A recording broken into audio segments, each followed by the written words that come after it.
Welcome to my YouTube channel. जय हिंद दोस्तों, वंदे मातरम। सभी दोस्तों और छात्रों को स्वतंत्रता दिवस की ढेर सारी शुभकामनाएं। आइए दोस्तों, हम लोग फिजिक्स पूरी कवर कर चुके हैं दोस्तों। सातों चैप्टर हम लोगों ने पढ़ लिए थे और सातों चैप्टर के उनके बहुविकल्पी मॉक टेस्ट भी सॉल्व कर चुके थे दोस्तों। इस सीरीज में हम लोग 100 क्वेश्चन सॉल्व करेंगे और इन 100 क्वेश्चन में से दोस्तों पहले चैप्टर से लेकर सातों चैप्टर तक का रिवीजन करेंगे। तो दोस्तों ये रिवीजन क्लास है और सभी बच्चों को अपने आप को आजमाना है कि ये चैप्टर जो अभी हम लोगों ने क्लियर किए हैं, समाप्त किए हैं, उनमें से हम लोगों को कितनी चीज़ें तैयार हो चुकी हैं। तो आइए दोस्तों फटाफट स्टाइल में 100 क्वेश्चन सॉल्व करते हैं। बहुत ही दोस्तों मज़ेदार और इंटरेस्टिंग सेशन होने वाला है दोस्तों। हम लोग अंदाजा लगाएंगे कि 100 क्वेश्चन में से किसके कितने क्वेश्चन सही निकलते हैं। तो आइए दोस्तों बिना विलंब किए स्टार्ट करते हैं। पहला क्वेश्चन दोस्तों देख लेते हैं।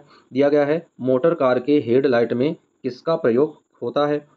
दोस्तों मोटर कार के हेडलाइट में यानी वाहन मोटर कार दोस्तों क्या ये वाहन है, यानी वाहनों के हेडलाइट में कौन से दर्पण का प्रयोग किया जाता है। ए नंबर समतल दर्पण, बी नंबर उत्तल दर्पण, सी नंबर उत्तल लेंस और डी नंबर अवतल दर्पण। तो दोस्तों जल्दी से जो भी आंसर आप लोगों को सही लग रहा हो वो आंसर आप लोग जल्दी से अपने कमेंट बॉक्स में लिखें या आप लोग अपनी नोटबुक में टाइप करते रहिए दोस्तों, ताकि अंत में क्वेश्चन की कैलकुलेशन करने में कोई दिक्कत समस्या ना हो। तो दोस्तों देख लेते हैं पहले क्वेश्चन का जो राइट आंसर बनेगा। सभी दोस्तों जो भी क्वेश्चन का आंसर सही लगे उस आंसर को आप लोग जल्दी से टिक कर लें। अब आइए दोस्तों देख लेते हैं पहले क्वेश्चन का जो राइट आंसर है, यानी जो मोटर वाहन होते हैं उनकी हेडलाइट में जिस दर्पण का दोस्तों प्रयोग करते हैं वह दर्पण होता है अवतल दर्पण। तो पहले क्वेश्चन का जो राइट आंसर बनेगा वो बनेगा डी नंबर, यानी D option is right answer. अब आइए दोस्तों बढ़ जाते हैं नेक्स्ट क्वेश्चन की ओर। तो दोस्तों अगला क्वेश्चन दिया गया है, कह रहा है यदि किसी अवतल दर्पण की फोकस दूरी f है। दोस्तों क्या है, यदि किसी अवतल दर्पण की फोकस दूरी f है तथा वक्रता त्रिज्या r है, तो दोस्तों उसमें हमें क्या करना है, उसका रिलेशन देखना है दोस्तों। तो रिलेशन क्या होता है, तो दोस्तों रिलेशन के लिए क्या करते हैं, वक्रता त्रिज्या और फोकस दूरी में किस तरीके का रिलेशन बनता है। तो आइए देख लेते हैं। पहला ऑप्शन दिया गया है ए नंबर में f बराबर r/2। दूसरा ऑप्शन दोस्तों दिया गया है f बराबर 2r। उसके बाद दोस्तों दिया गया है f बराबर 3r/2 और उसके बाद में दिया गया है f बराबर 0। तो दोस्तों जल्दी से, बिल्कुल इजी क्वेश्चन है, सब लोग सभी बच्चे जो भी क्वेश्चन दोस्तों इसमें आ रहे हैं सारे क्वेश्चन हम लोग पहले से सॉल्व कर चुके हैं। बस ये दोस्तों रिवीजन क्लास है और अपने आप को देखना है कि कितने क्वेश्चन हम लोगों को ऑलरेडी तैयार हैं। तो दोस्तों देख लेते हैं दूसरे क्वेश्चन को जो राइट आंसर बनेगा दोस्तों। तो उसमें क्या फोकस दूरी और वक्रता त्रिज्या का क्या संबंध होता है दोस्तों। तो वक्रता त्रिज्या और फोकस दूरी का क्या संबंध होता है फ्रेंड्स, तो वो देख लेते हैं। यानी वक्रता त्रिज्या जो r होती है दोस्तों वो किसके बराबर होती है, यानी 2f, यानी फोकस दूरी के बराबर होती है। तो जो f निकालेंगे तो ये दो दोस्तों इसके नीचे आ जाएगा, यानी आ जाएगा f बराबर r/2। तो कौन सा आंसर दोस्तों सही हो जाएगा यहाँ पर, तो A option is right answer. यानी क्वेश्चन नंबर दूसरे का दोस्तों कौन सा सही हो जाएगा, A option is right answer हो जाएगा। अब आइए देख लेते हैं तीसरा क्वेश्चन। दोस्तों तीसरा क्वेश्चन दिया गया है, ये भी बहुत इजी क्वेश्चन है। कह रहा दाढ़ी बनाने में किस प्रकार के दर्पण का प्रयोग किया जाता है। यानी दोस्तों नाई की दुकान में कौन सा दर्पण प्रयोग होता है, समतल दर्पण होता है, उत्तल दर्पण होता है, अवतल दर्पण होता है, या फिर इनमें से कोई नहीं। दोस्तों जल्दी से आंसर क्लिक करें, बहुत ही इजी क्वेश्चन है। कई बार बच्चों दोस्तों जो उत्तल और अवतल के उपयोग लिखाए गए थे उन्हीं में से दोस्तों ये क्वेश्चन है। यानी दाढ़ी बनाने में यानी नाई की दुकान में किस प्रकार के दर्पण का प्रयोग होता है, समतल होता है, उत्तल होता है, अवतल होता है, या फिर इनमें से कोई नहीं। तो दोस्तों देख लेते हैं क्वेश्चन नंबर तीसरे का जो राइट आंसर होने वाला है वो आंसर हो जाएगा सी नंबर, यानी अवतल दर्पण। अब आइए दोस्तों बढ़ते हैं अपने अगले क्वेश्चन की ओर। तो दोस्तों क्वेश्चन नंबर चौथा देख लेते हैं। तो चौथा क्वेश्चन कह रहा गोलीय दर्पण में फोकसांतर एवं वक्रता त्रिज्या के बीच क्या संबंध होगा। दोस्तों वक्रता त्रिज्या और फोकस दूरी के बीच में संबंध ज्ञात करना है। तो दोस्तों जल्दी से आप लोग कमेंट करें, A option, B option, C option या फिर डी ऑप्शन। तो दोस्तों देख लेते हैं। ए में क्या दिया गया है, ए में दिया गया है r = 2f। उसके बाद दोस्तों बी में दिया गया है 2, सी में दिया गया है f = r/2। उसके बाद दोस्तों डी में दिया गया है r = f। तो जल्दी से दोस्तों कमेंट करें, 5 सेकंड का समय दोस्तों। अब आइए देख लेते हैं इस क्वेश्चन का राइट आंसर क्या होने वाला है। तो दोस्तों हम लोग जानते हैं कि वक्रता त्रिज्या और फोकस दूरी के बीच में किस तरह का संबंध होता है। दोस्तों उसका संबंध क्या होता है दोस्तों, तो वो हो जाता है r = 2f। ये दोस्तों उसका संबंध होता है। तो जब यहाँ पर f का मान निकालेंगे तो f बराबर क्या आ जाएगा दोस्तों, तो f बराबर आ जाएगा r/2। तो दोस्तों यहाँ पर देख लेते हैं कि ए ऑप्शन में क्या दिया गया है, ऊपर वाला दिया गया है यानी r = 2f, और सी ऑप्शन में क्या दिया गया है, f = r/2। तो दोस्तों यहाँ पर जिन बच्चों ने इस क्वेश्चन का आंसर ए दिया है वो भी सही है, जिन बच्चों ने इस क्वेश्चन का आंसर सी दिया है वो भी सही है, लेकिन जिस बच्चे ने इस क्वेश्चन का आंसर A+C दिया है उसके दोस्तों 100 में 100 मार्क्स हैं, यानी उसे पूरे के पूरे नंबर दिए जाते हैं। यानी इसका ए भी सही है और इसका सी भी सही है। अब दोस्तों बढ़ते हैं अगले क्वेश्चन की ओर। तो दोस्तों अगला क्वेश्चन कह रहा काल्पनिक प्रतिबिंब होता है। दोस्तों काल्पनिक प्रतिबिंब कैसा होता है, काल्पनिक प्रतिबिंब का मतलब क्या होता है दोस्तों, यानी आभासी। आभासी को क्या बोलते हैं, काल्पनिक बोलते हैं। तो क्या होता है, सीधा होता है, उल्टा होता है, दोनों होते हैं, या फिर इनमें से कोई नहीं। तो दोस्तों देख लेते हैं आभासी का क्या मतलब होता है दोस्तों, जहां पर दिया जाए आशी, क्या दोस्तों जोड़ देते हैं आशी। तो आशी का मतलब क्या होता है, आ से आभासी और सी से सीधा, यानी जहां पर आभासी होगा, काल्पनिक होगा, वहां पर प्रतिबिंब कैसा होगा, सीधा होगा। और दोस्तों दूसरा इसका नियम होता है वाउ। क्या नियम होता है दोस्तों, वाउ। वा से वास्तविक और उ से उल्टा, यानी जहाँ पर वास्तविक प्रतिबिंब होगा तो वो कैसा होगा, उल्टा होगा। यानी वास्तविक प्रतिबिंब सदैव कैसे होते हैं, उल्टे होते हैं, और आभासी और काल्पनिक प्रतिबिंब कैसे होते हैं, सदैव सीधे होते हैं। तो क्वेश्चन नंबर 5 का राइट ऑप्शन दोस्तों हो जाएगा ए नंबर। अब आइए बढ़ते हैं अगले क्वेश्चन की ओर। दोस्तों अगला क्वेश्चन दिया गया, बहुत ईजी क्वेश्चन है, सभी बच्चे बहुत ही जबरदस्त आंसर दे रहे हैं, सभी बच्चों के आंसर लगभग पूरे सही जा रहे हैं, किसी एक आध बच्चे का दोस्तों आंसर गलत हो रहा है, बाद बाकी सभी बच्चे आंसर सही दे रहे हैं। 1 मीटर फोकस दूरी वाले उत्तल लेंस की क्षमता क्या होगी दोस्तों, तो आइए देख लेते हैं। यदि फोकस दूरी दी गई है 1 मीटर, तो दोस्तों हमें उसकी क्षमता ज्ञात करनी है। तो फार्मूला क्या होता है दोस्तों क्षमता का, तो क्षमता का फार्मूला होता है P बराबर 1/f, और काय में होता है, मीटर में होता है दोस्तों। तो यहाँ पर फोकस दूरी भी कितनी दी गई है, 1 दी गई, तो 1 से 1 कट करेंगे, क्या आ जाएगा यहाँ पर, 1 आ जाएगा दोस्तों। अब दिया गया उत्तल लेंस, तो दोस्तों उत्तल लेंस में कैसी चीजें होती हैं और अवतल लेंस में कैसी चीजें होती हैं, तो दोस्तों उत्तल लेंस की फोकस दूरी कैसी होती है, धनात्मक होती है। तो यहाँ पर क्या आ जाएगा, प्लस का डी। तो यहाँ देख लेते हैं दोस्तों क्या आ रहा है, बी नंबर में प्लस का डी, और डी क्या है दोस्तों, ये एसआई पद्धति का मात्रक है, किसका, लेंस की क्षमता का। तो क्वेश्चन नंबर 6 का जो राइट आंसर हो जाएगा दोस्तों वो हो जाएगा बी नंबर, यानी B option is right answer. तो दोस्तों 1 मीटर फोकस दूरी वाले उत्तल लेंस की क्षमता क्या होगी, 1 डायोप्टर होगी। दोस्तों अगला क्वेश्चन दिया गया, कह रहा अवतल दर्पण से परावर्तन के बाद मुख्य अक्ष के समांतर एक किरण से होकर गुजरती है। दोस्तों अवतल दर्पण से परावर्तन के पश्चात मुख्य अक्ष के समांतर एक किरण, दोस्तों मुख्य अक्ष के समांतर जब कोई किरण आती है तो वो कहाँ से होकर गुजरती है, वक्रता केंद्र से होकर गुजरती है, या मुख्य फोकस एफ से गुजरती है, या ध्रुव पी से गुजरती है, या फिर इनमें से कोई नहीं। दोस्तों 7वां क्वेश्चन है, बहुत ही इजी क्वेश्चन, यानी अवतल दर्पण से परावर्तन के पश्चात मुख्य अक्ष के समांतर, दोस्तों जब किसी दर्पण पर मुख्य अक्ष से कोई रेखा आती है तो दोस्तों परावर्तन के पश्चात वो कहाँ से होकर गुजरती है। बहुत ही इजी स्टेप है, कई बच्चे एकदम से आसानी से इस क्वेश्चन का आंसर दे पाएंगे। तो दोस्तों क्वेश्चन नंबर 7 का जो राइट आंसर बनेगा दोस्तों इस तरीके से, आइए समझ लेते हैं हम लोग बनाकर। यदि इस तरीके का कोई अवतल दर्पण दोस्तों दिया गया इस तरीके का, और यहाँ पर इसके बाहरी पृष्ठ में ऐसे पॉलिश लगी होती है, यहाँ पर इसका मुख्य बिंदु होता है, और इस तरीके से मुख्य अक्ष के समांतर एक रेखा खींची होती है। यहाँ पर दोस्तों ये वक्रता केंद्र है, और ये क्या है, फोकस है। तो अब एक इस तरीके से समांतर रेखा यहाँ पर आपतित होती है। तो दोस्तों जब किसी दर्पण पर मुख्य अक्ष के समांतर कोई रेखा आती है तो दोस्तों क्या है, समांतर रेखा कोई किरण आती है तो परावर्तन के पश्चात वो कहाँ से होकर गुजरती है, परावर्तन के पश्चात वो दोस्तों गुजरती है फोकस से होकर। तो कहाँ से होकर गुजरेगी, फोकस से। तो क्वेश्चन नंबर 7 का राइट ऑप्शन बनेगा बी नंबर। कहाँ से होगी दोस्तों, फोकस से। तो क्वेश्चन नंबर 7 का दोस्तों राइट ऑप्शन है बी नंबर। अब आइए बढ़ते हैं अगले क्वेश्चन की ओर। दोस्तों अगला क्वेश्चन दिया गया, कह रहा है किसी दर्पण से वस्तु को कहीं भी रखने से वस्तु के बराबर आकार का सीधा प्रतिबिंब बनता है, तो दर्पण कैसा होगा दोस्तों। बहुत ही इजी क्वेश्चन है, किसी दर्पण से वस्तु को कहीं भी रखने पर वस्तु के बराबर आकार का सीधा प्रतिबिंब कब बनता है दोस्तों। तो मान लेते हैं दोस्तों कि यदि बिंब और प्रतिबिंब की दूरी समान कब होती है। दोस्तों ऐसी कौन सी कंडीशन है, ऐसा कौन सा दर्पण है जहाँ पर बिंब और प्रतिबिंब की जो दूरियां होती हैं वो लगभग समान होती हैं। तो दोस्तों क्या वह उत्तल दर्पण है, क्या वह अवतल दर्पण है, क्या वह समतल तथा उत्तल दर्पण है, या फिर वह केवल समतल दर्पण है। तो दोस्तों जल्दी से क्वेश्चन 8वें का ए बी सी या फिर डी ऑप्शन में से आप लोग क्लिक करें कि इसका आंसर क्या सही होगा। बहुत ही इजी क्वेश्चन है दोस्तों। तो दोस्तों हम लोग जानते हैं इस तरीके से एक दर्पण होता है जिसका परावर्तक पृष्ठ समतल होता है, दोस्तों वो क्या कहलाते हैं, समतल दर्पण कहलाते हैं। और दोस्तों समतल दर्पण से क्या इसकी क्वालिटी होती है, क्या इसके गुण होते हैं कि इनसे बनने वाले प्रतिबिंब कैसे होते हैं, आभासी और पार्श्विक उल्टे होते हैं। लेकिन दोस्तों इसमें क्या है कि बिंब और प्रतिबिंब की दूरी क्या होती है, समान होती है। और दोस्तों वही क्या कह रहा है कि वस्तु के बराबर आकार का सीधा प्रतिबिंब बनता है। तो दोस्तों वस्तु के बराबर आकार का, यानी जितनी बड़ी वस्तु है उतना ही बड़ा उसका दर्पण के पीछे प्रतिबिंब है, और उनकी दूरी भी कैसी है, समान है। तो कैसा दर्पण हो जाएगा दोस्तों, वो दर्पण हो जाएगा समतल दर्पण। तो क्वेश्चन नंबर 8 का राइट ऑप्शन हो जाएगा दोस्तों डी नंबर। अब आइए बढ़ते हैं अगले क्वेश्चन की ओर। दोस्तों अगला क्वेश्चन दिया गया, कह रहा किसी उत्तल लेंस की फोकस दूरी हमेशा होती है। दोस्तों बहुत इजी क्वेश्चन है, सभी बच्चे इस क्वेश्चन का आंसर देंगे। किसी उत्तल लेंस की फोकस दूरी कैसी होती है दोस्तों। एक चीज आप लोगों को ध्यान देना दोस्तों, ये उत्तल दर्पण नहीं है, ये उत्तल लेंस की बात हो रही है। कई बच्चे उत्तल दर्पण समझकर आंसर गलत दे देंगे, लेकिन दोस्तों देख लेना है इसका राइट आंसर क्या बनेगा। उत्तल दर्पण दोस्तों यहाँ पर नहीं है, उत्तल लेंस दिया गया है। तो किसी उत्तल लेंस की फोकस दूरी कैसी होती है दोस्तों, पॉजिटिव होती है, निगेटिव होती है, पॉजिटिव या निगेटिव दोनों होती हैं, या फिर अनफिनाइट, यानी इसे दोस्तों बोलते हैं अपरिभाषित। इस चिन्ह को दोस्तों क्या बोलते हैं, इंग्लिश में अनफिनाइट कहते हैं, हिंदी में बोलते हैं अपरिभाषित, यानी ये चीज़ें परिभाषित नहीं है, अनंत कह सकते हैं दोस्तों।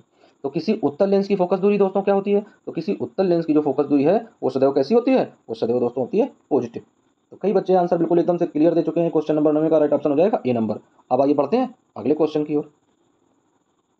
दोस्तों अगला क्वेश्चन दिया गया है, कह रहा यदि किसी लेंस के द्वारा सिर्फ काल्पनिक प्रतिबिंब बनता है। दोस्तों यहाँ पर देखो गलती से टाइप हो गया तंता, लेकिन यहाँ पर हम लोग समझेंगे भाई बनता। गलती हो जाती है दोस्तों, टाइप करने में थोड़ा मिस्टेक हो जाती है लैपटॉप यूज करने में। तो क्या दोस्तों किस लेंस के द्वारा सिर्फ काल्पनिक प्रतिबिंब बनता है। तो दोस्तों किस प्रतिबिंब के द्वारा, यानी किस लेंस के द्वारा सिर्फ काल्पनिक प्रतिबिंब होते हैं। काल्पनिक मीन्स आभासी होते हैं दोस्तों। कैसे होते हैं, आभासी होते हैं। काल्पनिक का मतलब होता है आभासी होना। उत्तल लेंस, अवतल लेंस, या द्विफोकसी बाईफोकल जिसे बोलते हैं, या फिर इनमें से कोई नहीं। तो दोस्तों किस लेंस के द्वारा वास्तविक और आभासी बनते हैं। उसके बाद दोस्तों क्या है, इसमें वास्तविक और उल्टे होते हैं और आभासी और सीधे होते हैं। तो इसमें क्या कह रहा है, इसमें कह रहा है कि काल्पनिक यानी आभासी कैसे होते हैं दोस्तों, वो कौन सा लेंस है, तो वो लेंस है दोस्तों उत्तल लेंस। कौन सा फ्रेंड्स, उत्तल लेंस। तो उत्तल लेंस कैसे बनते हैं, आभासी बनते हैं दोस्तों। लेकिन दर्पण में जब जाएंगे तो दर्पण में दोस्तों यहाँ पर क्या है 10वें क्वेश्चन का दोस्तों उत्तल नहीं अवतल कह रहे हैं, तो बी नंबर आएगा, अवतल लेंस होगा दोस्तों। उत्तल लेंस, उत्तल दर्पण में क्या होता था, उत्तल दर्पण में बनते थे आभासी और सीधे, लेकिन अवतल दर्पण में कैसे बनते थे, वास्तविक और उल्टे। लेकिन लेंस में वो चीजें अपोजिट हो जाती हैं। अवतल से कैसे बनते हैं, आभासी बनते हैं, और उत्तल से कैसे बनते हैं, वास्तविक बनते हैं। अब आइए दोस्तों क्वेश्चन नंबर 10वें का जो राइट आंसर बनेगा वो बनेगा बी नंबर। अब आइए देख लेते हैं अगला क्वेश्चन। दोस्तों अगला क्वेश्चन दिया गया, कह रहा प्रकाश के अपवर्तन के कितने नियम होते हैं। दोस्तों ये क्वेश्चन बहुत बार आ चुका है, बहुत बार आप लोग सही आंसर दे चुके हो। ए में दिया गया है 1, बी में दिया गया है 2, सी में दिया गया है 4 और डी में दिया गया है 3। तो जल्दी से दोस्तों ये तो 1 सेकंड का समय लगना चाहिए कि अपवर्तन के कितने नियम होते हैं। तो दोस्तों अपवर्तन के जो नियम है वो कितने होते हैं, 1 होता है, 2 होता है, 3 होता है या फिर 4 होता है। तो दोस्तों देख लेते हैं क्वेश्चन नंबर 11वें का जो राइट आंसर होने वाला है वो दोस्तों है 2। कितने नियम होते हैं अपवर्तन के, 2 नियम होते हैं दोस्तों। स्नेल का नियम उसमें पूछ रहा है। तो दोस्तों स्नेल का नियम किस तरीके से होता है, 2 नियम कौन कौन से होते हैं। इस तरीके से एक अभिलंब होता है, और जब कोई प्रकाश किरण इस तरीके से आती है तो अपने मार्ग से भटक जाती है। जब माध्यम बदलता है तो या तो वो अभिलंब को छोड़कर जाती है या अपने अभिलंब की ओर झुक जाती है। तो ये 2 नियम होते हैं दोस्तों। अब आइए बढ़ते हैं अगले क्वेश्चन की ओर। दोस्तों अगला क्वेश्चन दिया गया है, प्रकाश का वर्ण विक्षेपण किस उपकरण से संभव है। दर्पण से, लेंस से, प्रिज्म से या फिर कांच की सिल्ली से। दोस्तों प्रकाश का वर्ण विक्षेपण किस उपकरण से, यानी प्रकाश दोस्तों किस में पड़ता है, दर्पण में पड़ता है तो 7 भागों में बढ़ जाता है, या लेंस में पड़ता है या फिर प्रिज्म में पड़ता है। वर्ण विक्षेपण यानी विबग्योर किस में निकलता है। तो दोस्तों ए में दिया गया दर्पण, बी में दिया गया लेंस और सी में दिया गया है प्रिज्म। तो क्वेश्चन नंबर 12वें का जो राइट आंसर होने वाला है वो होने वाला है प्रिज्म। यानी प्रिज्म जब कोई प्रकाश किरण पड़ती है तो वो 7 रंगों में डिवाइड कर देती है, अपने आप को बांट देती है। तो क्वेश्चन नंबर 12वें का दोस्तों राइट आंसर जो होगा वो बन जाएगा सी नंबर। अब आइए देख लेते हैं अगला क्वेश्चन। तो दोस्तों अगला क्वेश्चन दिया गया है, कह रहा सरल सूक्ष्मदर्शी में किसका उपयोग होता है। दोस्तों जो सरल सूक्ष्मदर्शी यानी जिसे बोलते हैं माइक्रोस्कोप यानी सूक्ष्मदर्शी, दोस्तों माइक्रोस्कोप जिसकी खोज किसने की थी, लीवेनहॉक ने की थी। तो दोस्तों कौन है, अवतल दर्पण का प्रयोग किया जाता है, उत्तल दर्पण का प्रयोग किया जाता है, या अवतल लेंस का प्रयोग किया जाता है, या फिर उत्तल लेंस का प्रयोग किया जाता है। तो दोस्तों आइए आप लोगों को बता देते हैं कि जो सूक्ष्मदर्शी होती है, सरल सूक्ष्मदर्शी या दोस्तों दूरदर्शी होती है, तो दर्पण का प्रयोग तो करेंगे नहीं दोस्तों। दूरबीन में यदि हम लोग दर्पण का प्रयोग कर लेंगे तो केवल हमें अपना प्रतिबिंब दिखाई पड़ेगा, सामने की चीजें कैसे देखेंगे। तो दोस्तों अब बात आती है, दर्पण तो दोनों कैंसिल हो जाएंगे। अब बात आती है या तो अवतल लेंस या फिर उत्तल लेंस। तो दोस्तों अब हम प्रयोग किसका करते हैं, तो उसमें किसका प्रयोग होता है, उसमें प्रयोग होता है उत्तल लेंस का, चाहे वो सरल सूक्ष्मदर्शी हो या फिर खगोलीय दूरदर्शी हो। यानी खगोलीय दूरदर्शी और सूक्ष्मदर्शी में किसका प्रयोग होता है, उत्तल लेंस का प्रयोग होता है। तो क्वेश्चन नंबर 13वें का जो राइट ऑप्शन बनने वाला है वो बनने वाला है दोस्तों डी नंबर। अब आइए चलते हैं अगले क्वेश्चन की ओर। तो दोस्तों अगला क्वेश्चन दिया गया है, कह रहा किस गोली दर्पण की वक्रता त्रिज्या 50 सेंटीमीटर है।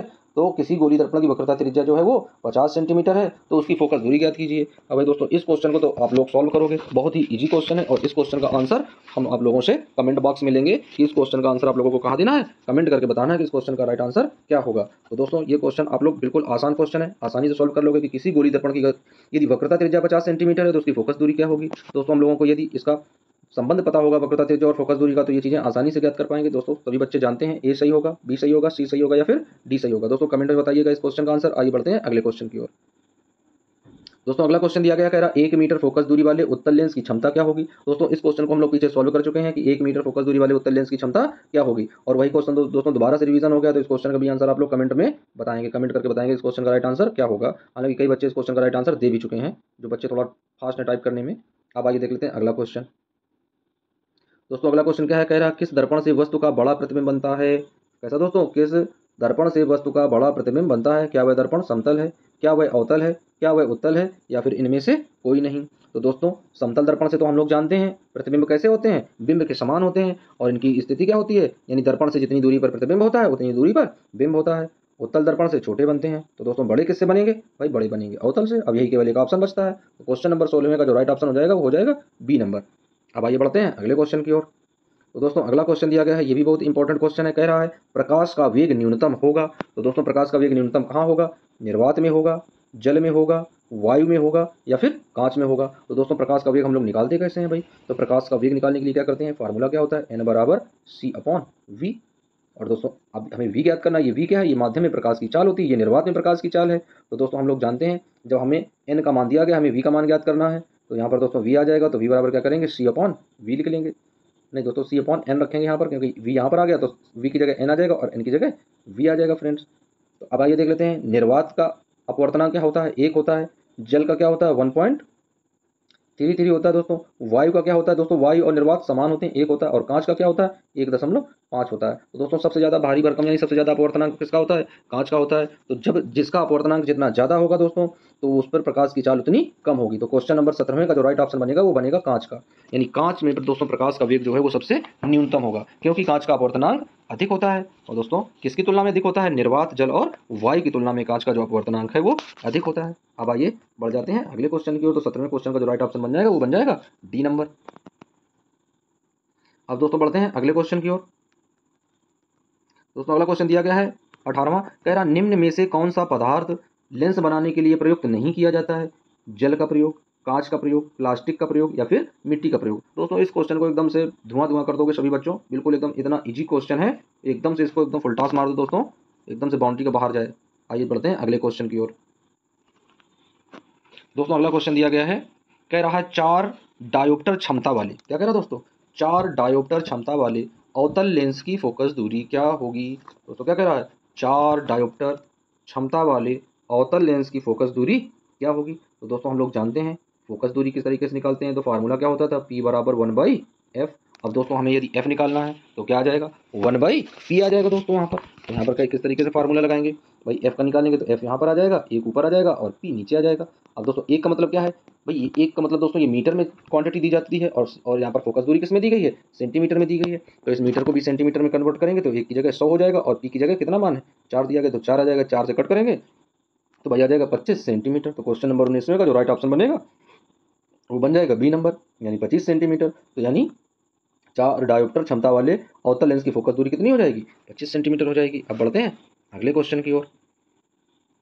तो दोस्तों अगला क्वेश्चन दिया गया, कह रहा है जब प्रकाश की किरण हवा से कांच में प्रवेश करती है तो मुड़ जाएगी। दोस्तों कहा है जब प्रकाश की किरण हवा से कांच में प्रवेश करेगी। तो दोस्तों हवा का अपवर्तनांक कितना होता है, 1, यानी वायु का, और कांच का अपवर्तनांक कितना होता है 1.5। तो दोस्तों जहां पर 1 है और 1.5 है तो 1.5 ज्यादा हो गया, यानी प्रकाश की किरण विरल माध्यम से सघन माध्यम में प्रवेश कर रही है। तो दोस्तों स्नेल का नियम क्या था, पहला नियम क्या था कि जब कोई प्रकाश की किरण विरल माध्यम से सघन माध्यम में प्रवेश करती है तो वह अपने अभिलंब की ओर झुक जाती है या झुककर निकलती है। और जब कोई प्रकाश किरण सघन दोस्तों विरल से सघन में प्रवेश करती है या सघन से विरल में प्रवेश करती है तो वह अपने अभिलंब से दूर होकर निकलती है। तो यहाँ दोस्तों क्या है, विरल से सघन में जा रही है तो क्या हो जाएगा, क्या अभिलंब से दूर हो जाएगी, क्या अभिलंब के निकट आ जाएगी, क्या अभिलंब के समान निकल जाएगी, या फिर इनमें से कोई नहीं। तो दोस्तों बहुत ही इजी क्वेश्चन है, क्या है, जब विरल से सघन में जाते हैं तो अभिलंब के निकट आ जाते हैं या अभिलंब की ओर झुक जाते हैं। तो क्वेश्चन नंबर 20 का राइट ऑप्शन हो जाएगा बी नंबर। अब आइए दोस्तों बढ़ते हैं अगले क्वेश्चन की ओर।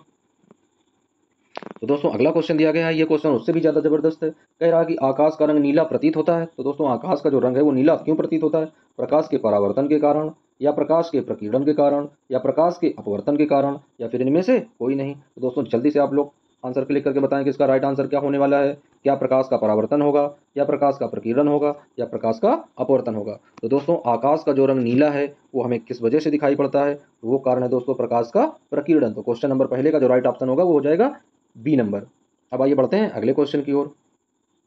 तो दोस्तों अगला क्वेश्चन दिया गया, मानव नेत्र जिस भाग पर किसी वस्तु का प्रतिबिंब बनाते हैं उसे क्या कहते हैं। क्या उसे कॉर्निया कहते हैं, परितारिका कहते हैं, पुतली कहते हैं, या फिर दृष्टि पटल कहते हैं। तो दोस्तों मानव नेत्र जिस भाग पर किसी वस्तु का प्रतिबिंब बनाता है उसे क्या कहते हैं दोस्तों, कॉर्निया, परितारिका, पुतली या फिर दृष्टि पटल। तो दोस्तों आप लोगों ने सुना होगा कि प्रतिबिंब कहाँ पर बन रहा है, तो भाई दूर दृष्टि दोष, निकट दृष्टि दोष में चिल्लाया करते थे, याद करते थे कि रेटिना पर, रेटिना पर, रेटिना के आगे, रेटिना के पीछे। तो दोस्तों यहाँ पर तो रेटिना कहीं दिया नहीं गया है और प्रतिबिंब बन रहा है, तो बिना रेटिना के प्रतिबिंब बनना कैसे संभव है। तो दोस्तों यहाँ पर क्या है, रेटिना का जो संबंध है वो किससे है, दृष्टि पटल से। दोस्तों दृष्टि पटल को इंग्लिश में क्या बोलते हैं, रेटिना बोलते हैं। तो क्वेश्चन नंबर दूसरे का दोस्तों जो राइट ऑप्शन हो जाएगा वो हो जाएगा डी नंबर, यानी दृष्टि पटल या रेटिना। अब दोस्तों बढ़ जाते हैं अपने अगले क्वेश्चन की ओर। तो दोस्तों अगला क्वेश्चन है कि जो नेत्र निकट स्थित वस्तु को साफ नहीं देख सकता है उस नेत्र में होता है। दोस्तों क्या है, जो नेत्र निकट की वस्तुओं को साफ नहीं देख पाता है परंतु दूर की वस्तुओं को स्पष्ट देख सकता है, तो उसमें क्या होता है, दूर दृष्टि दोष होता है, निकट दृष्टि दोष होता है, या जरा दृष्टि दोष होता है, या दृष्टि दोष वर्णांधता होती है। तो दोस्तों क्या है, जो नेत्र निकट की वस्तु को नहीं देख पाता परंतु दूर की वस्तु को देख लेता है। तो इस क्वेश्चन का राइट आंसर क्या हो जाएगा दोस्तों, उसमें क्या था, जब निकट दृष्टि दोष होता था तो निकट की वस्तुएं दिखाई पड़ती थी, जब दूर दृष्टि दोष होता था तो दूर की वस्तुएं दिखाई पड़ती थी। तो यहाँ निकट की नहीं दिखाई पड़ रही, दूर की दिखाई पड़ रही है, तो क्या ऑप्शन हो जाएगा भाई, ऑप्शन हो जाएगा दूर दृष्टि दोष। तो क्वेश्चन नंबर तीसरे का राइट ऑप्शन हो जाएगा ए नंबर। अब दोस्तों अगला क्वेश्चन दिया गया है, कह रहा है चंद्रमा पर खड़े अंतरिक्ष यात्री को आकाश प्रतीत होता है नीला, लाल, काला या उजला। दोस्तों जल्दी से आप लोग क्लिक करके बताएं, चंद्रमा पर खड़े अंतरिक्ष यात्री को आकाश कैसा दिखाई पड़ता है? तो दोस्तों इस क्वेश्चन का राइट ऑप्शन हो जाएगा काला। यानी चंद्रमा पर से जो दोस्तों अंतरिक्ष हम लोग देखते हैं, आकाश को देखते हैं, वो नीला नहीं होता, वो दोस्तों कैसा दिखाई पड़ता है? वो काला दिखाई पड़ता है। अब आइए बढ़ते हैं अगले क्वेश्चन की ओर। तो दोस्तों अगला क्वेश्चन दिया गया है, पांचवा क्वेश्चन है, कह रहा है नेत्र में किसी वस्तु का बना प्रतिबिंब होता है। यानी दोस्तों नेत्र में जो बना प्रतिबिंब होता है वो किस तरह का होता है? आइए समझ लेते हैं। काल्पनिक सीधा तथा छोटा होता है, काल्पनिक उल्टा तथा बड़ा होता है, वास्तविक उल्टा तथा छोटा होता है, वास्तविक उल्टा तथा बड़ा होता है। तो दोस्तों हम लोगों ने सुना है कि जब हम लोगों की रेटिना पर किसी वस्तु का प्रतिबिंब बनता है तो कैसा बनता है? वास्तविक उल्टा बनता है। लेकिन हमें दिखाई कैसा पड़ता है? सीधा। तो दोस्तों हम लोग मनुष्य हैं, मानव प्रजाति के हैं, दिमाग लगाना जानते हैं, दिमाग से दोस्तों सोचते हैं चीज़ों को, इस वजह से वो चीज़ें हमें कैसी दिखाई पड़ती हैं? सीधी दिखाई पड़ती हैं। लेकिन उनका प्रतिबिंब सदैव कैसा बनता है? प्रतिबिंब सदैव उनका उल्टा बनता है। तो दोस्तों नेत्र में किसी वस्तु का प्रतिबिंब कैसा हो जाएगा? वास्तविक, उल्टा एवं छोटा। तो क्वेश्चन नंबर पांचवें का option number C is right answer. निकट दृष्टि दोष का निवारण किस लेंस से होता है? दोस्तों आ गया वही क्वेश्चन जिस क्वेश्चन को याद करवाया गया था कि निकट दृष्टि दोष का निवारण, दूर दृष्टि दोष का निवारण, तो वही क्वेश्चन आ रहे हैं बार बार। तो निकट दृष्टि दोष का निवारण उत्तल लेंस, अवतल लेंस या बाईफोकल लेंस या फिर सिलिंड्रिकल लेंस। तो दोस्तों कौन सा निकट दृष्टि दोष है? तो निकट दृष्टि दोष में कौन सी चीजें होती हैं? तो दोस्तों होती हैं अवतल लेंस। अवतल लेंस के प्रयोग से निकट दृष्टि दोष का निवारण किया जाता है। अब आइए बढ़ते हैं अगले क्वेश्चन की ओर। तो दोस्तों अगला क्वेश्चन दिया गया है, मानव नेत्र के किस भाग पर किसी वस्तु का प्रतिबिंब बनाते हैं? यानी दोस्तों क्या है? मानव नेत्र के किस भाग पर किसी वस्तु का प्रतिबिंब बनाते हैं। बहुत ही इजी क्वेश्चन है, इस क्वेश्चन को हम लोग पीछे सॉल्व कर चुके हैं। कॉर्निया पर, परितारिका पर, पुतली पर और डी नंबर रेटिना या दृष्टिपटल पर। ले दोस्तों आ गया वही जिसका खतरा था, वही आ गया भाई। जो चीज़ें हमने बताई थी पीछे कि दृष्टिपटल को हिंदी में क्या बोलते हैं, तो वो डायरेक्ट उसने आंसर में दे दिया है। तो अब तो आप लोगों को दिक्कत होने वाली है ही नहीं क्वेश्चन का आंसर पहचानने में। तो क्वेश्चन नंबर 7वें का जो राइट ऑप्शन होगा वो हो जाएगा डी नंबर। अब आइए बढ़ते हैं अगले क्वेश्चन की ओर। दोस्तों अगला क्वेश्चन भी बहुत ही इजी है, कह रहा है स्पेक्ट्रम में किस रंग की किरण का झुकाव सबसे अधिक होता है? दोस्तों क्वेश्चन नंबर 8वां है, किस रंग की किरण का झुकाव सबसे अधिक होता है? लाल का, पीला का, बैंगनी का या फिर हरा का? ये भी क्वेश्चन जल्दी से एकदम जबरदस्त क्वेश्चन है, सभी बच्चे एकदम से राइट आंसर मार रहे हैं। तो क्वेश्चन नंबर 8वें का जो राइट ऑप्शन हो जाएगा दोस्तों, सबसे पहला कौन होता है? विबग्योर होता है। दोस्तों क्या होता है? विबग्योर। तो सबसे अधिक दोस्तों सबसे किस रंग का किरण का झुकाव सबसे अधिक होगा? वी फॉर वायलेट यानी बैंगनी, और सबसे कम किसका होगा? आर फॉर रेड यानी लाल। तो यहाँ पर क्या दिया गया दोस्तों? बैंगनी। तो क्वेश्चन नंबर 8वें का राइट ऑप्शन सी नंबर। अब दोस्तों देख लेते हैं क्वेश्चन नंबर 9 दिया गया, कह रहा दीर्घ दृष्टि दोष को ठीक करने के लिए क्या किया जाता है? दोस्तों दीर्घ का मतलब होता है दूर दृष्टि दोष को। तो गोली बेलनाकार लेंस का प्रयोग होता है क्या, या उत्तल लेंस का प्रयोग होता है, या समोत्तल लेंस का प्रयोग होता है, या फिर अवतल लेंस का प्रयोग होता है? तो दोस्तों इसमें कौन सा पूछ रहा है? कह रहा है कि दीर्घ दृष्टि दोष यानी दूर दृष्टि दोष। दोस्तों निकट दृष्टि दोष में क्या लगाए थे भाई? अवतल लगा कर आए थे निकट वाले में, तो दूर वाले में क्या लगाएंगे? उसी का अपोजिट कर देंगे भाई। तो अवतल का अपोजिट उत्तल लेंस। तो क्वेश्चन नंबर 9 का राइट ऑप्शन बी नंबर। अब दोस्तों क्या दिया गया है, कह रहा है कि श्वेत प्रकाश जब प्रिज्म से गुजरता है तो सर्वाधिक विचलन किसका होता है? दोस्तों जब कोई श्वेत प्रकाश किसी प्रिज्म पर हम लोग आपतित कराते हैं तो सबसे ज़्यादा जो कलर है वो सबसे ज़्यादा झुकाव किस कलर का होता है? किस रंग का सबसे ज़्यादा झुकाव होता है? दोस्तों लाल रंग का, पीले रंग का, बैंगनी रंग का या फिर हरे रंग का? दोस्तों सबसे ज़्यादा झुकने वाला रंग कौन सा है? बैंगनी। तो क्वेश्चन नंबर 10वें का C option is right answer. अगला क्वेश्चन दोस्तों है, नेत्र में प्रवेश करने वाली प्रकाश किरणों का अधिकांश अपवर्तन होता है कहाँ होता है? दोस्तों नेत्रोद यानी अंतर पृष्ठ पर, अभिनेत्र के अंतर पृष्ठ पर, कार्निया के बाहरी पृष्ठ पर, या फिर इनमें से कोई नहीं। दोस्तों बहुत ही इजी क्वेश्चन है, नेत्र में प्रवेश करने वाली प्रकाश किरणों का अधिकांश अपवर्तन कहाँ होगा? दोस्तों तो जब कोई प्रकाश किरणें नेत्र में प्रवेश कर रही है तो दोस्तों कहाँ पर हो जाएंगी? कार्निया के बाहरी पृष्ठ पर, क्योंकि कार्निया के सामने रेटिना होता है, वहीं पर उसका प्रतिबिंब बनता है। तो क्वेश्चन नंबर 11वें का राइट ऑप्शन हो जाएगा सी नंबर। अब दोस्तों दिया गया है, कह रहा आकाश का रंग नीला होने का क्या कारण है? दोस्तों उसमें क्या था कि अंतरिक्ष यानी चंद्रमा पर से आकाश कैसा दिखाई पड़ता था? काला। अब इसमें क्या कह रहा आकाश का रंग नीला क्यों होता है? दोस्तों उसका क्या कारण है? क्या परावर्तन का कारण है, प्रकीर्णन का कारण है, अपवर्तन का कारण है, या फिर इनमें से कोई नहीं? तो दोस्तों परावर्तन की घटना हम लोग जानते हैं, प्रकाश की किरणें जिस एंगल से आती हैं उस एंगल से निकल जाती हैं। अपवर्तन की घटना भी दोस्तों हम लोग जानते हैं, अपने मार्ग से विचलित हो जाती हैं। दोस्तों प्रकीर्णन के कारण ही क्या होगा? आकाश का रंग नीला हो जाएगा। तो क्वेश्चन नंबर 12वें का जो राइट ऑप्शन बनेगा वो बन जाएगा बी नंबर। तो क्वेश्चन नंबर 12वें का दोस्तों राइट ऑप्शन क्या हो जाएगा? B number. अब आइए बढ़ जाते हैं अपने अगले क्वेश्चन की ओर दोस्तों। तो अगला क्वेश्चन क्या दिया गया है, आइए देख लेते हैं। दोस्तों अगला क्वेश्चन दिया गया है, कह रहा मानव नेत्र में प्रकाश किस रास्ते से प्रवेश करता है? दोस्तों यानी मानव नेत्र में जब प्रकाश आता है तो दोस्तों कौन से रास्ते से आता है? वो रास्ता हमें देखना है कि कौन सा रास्ता जो है जहाँ से प्रकाश मानव नेत्र में प्रवेश करता है। क्या वह कार्निया है, लेंस है, पुतली है या फिर आइरिस है। तो दोस्तों क्वेश्चन नंबर 13वें का जो राइट ऑप्शन हो जाएगा, मानव नेत्र में प्रकाश किस रास्ते से आता है, तो दोस्तों वो आता है पुतली से, क्योंकि सामने से दोस्तों जो आँख के बीच में एक छोटा सा पॉइंट होता है उसे पुतली बोलते हैं। और दोस्तों मानव नेत्र का जब आप लोग कॉन्सेप्ट पढ़े होंगे तो ये सारी चीज़ें हम लोगों ने क्लियर कर रखी हैं। अब आइए बढ़ते हैं अगले क्वेश्चन की ओर, यानी 13वें का जो राइट ऑप्शन हो जाएगा वो हो जाएगा C option is right answer.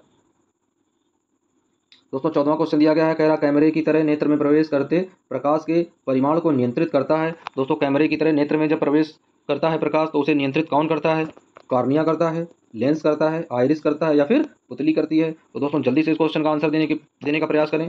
मानव नेत्र जो लिखाया गया था वही मानव नेत्र के बारे में क्वेश्चन है। तो दोस्तों कैमरे की तरह नेत्र में प्रवेश जब करता है प्रकाश तो उसे नियंत्रित यानी उसे कंट्रोल कौन करता है, तो दोस्तों उसे कंट्रोल करता है आइरिस। कौन कंट्रोल करता है, आइरिस। तो क्वेश्चन नंबर 14 का राइट ऑप्शन हो जाएगा सी नंबर।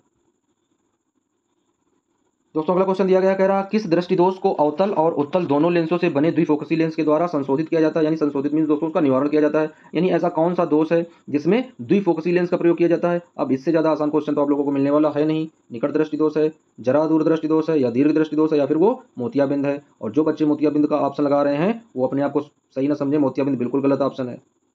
उसके बाद में दोस्तों देखो 3 क्वेश्चन में से कौन है दोस्तों, निकट दृष्टि दोष के लिए भी हम लोग जानते हैं, दूर दृष्टि दोष के लिए भी जानते हैं। तो भाई द्विफोकसी लेंस में किसमें दोस्तों, महात्मा गांधी के चश्मा किसमें बनवाए थे, जरा दूर दृष्टि दोष में। तो दोस्तों यह आ जाएगा जरा दूर दृष्टि दोष, यानी क्वेश्चन नंबर 15 का राइट ऑप्शन हो जाएगा बी नंबर, यानी इसे क्या बोलते थे, बायोपिया बोलते थे। अब आइए दोस्तों देख लेते हैं क्वेश्चन नंबर 16वां, कह रहा स्वस्थ आंख से दूरी बिंदु क्या होता है दोस्तों, यानी जो सामान्य मनुष्य होते हैं उनका जो स्पष्ट दृष्टि की न्यूनतम दूरी होती है वो कितनी होती है, 25 सेंटीमीटर, शून्य, 250 सेंटीमीटर या अनंत से 25 सेंटीमीटर। दोस्तों जल्दी से आप लोग सही आंसर क्लिक करें, समझदारी का परिचय देना है। कई बच्चे ज़्यादा समझदारी का परिचय देकर 25 सेंटीमीटर लगा दिए हैं, तो आप लोगों को बता दें जिसने भी 25 सेंटीमीटर लगाया वो बिल्कुल गलत है।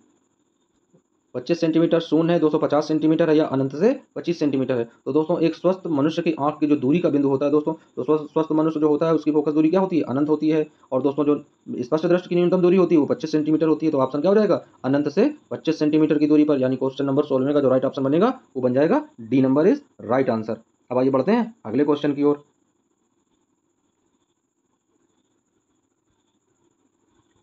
तो दोस्तों अगला क्वेश्चन दिया गया, कह रहा अभिनेत्र लेंस की फोकस दूरी में परिवर्तन किया जाता है। दोस्तों क्या कह रहा है, कह रहा अभिनेत्र लेंस की फोकस दूरी में परिवर्तन किया जाता है। किसके द्वारा परिवर्तन होता है, परितारिका के द्वारा, पुतली के द्वारा, दृष्टि पटल के द्वारा या फिर पश्चमाभि पेशियों के द्वारा। तो दोस्तों आप लोगों को ये चीज़ें पढ़नी है और ये किसमें है, ये सभी बताई गई थी मानव नेत्र में। तो परितारिका द्वारा, पुतली द्वारा, दृष्टि पटल द्वारा या पश्चमाभि पेशियों के द्वारा। तो दोस्तों क्वेश्चन नंबर 17 का जो राइट ऑप्शन हो जाएगा वो हो जाएगा परितारिका के द्वारा। परिवर्तन दोस्तों किसके द्वारा होता है, परितारिका के द्वारा।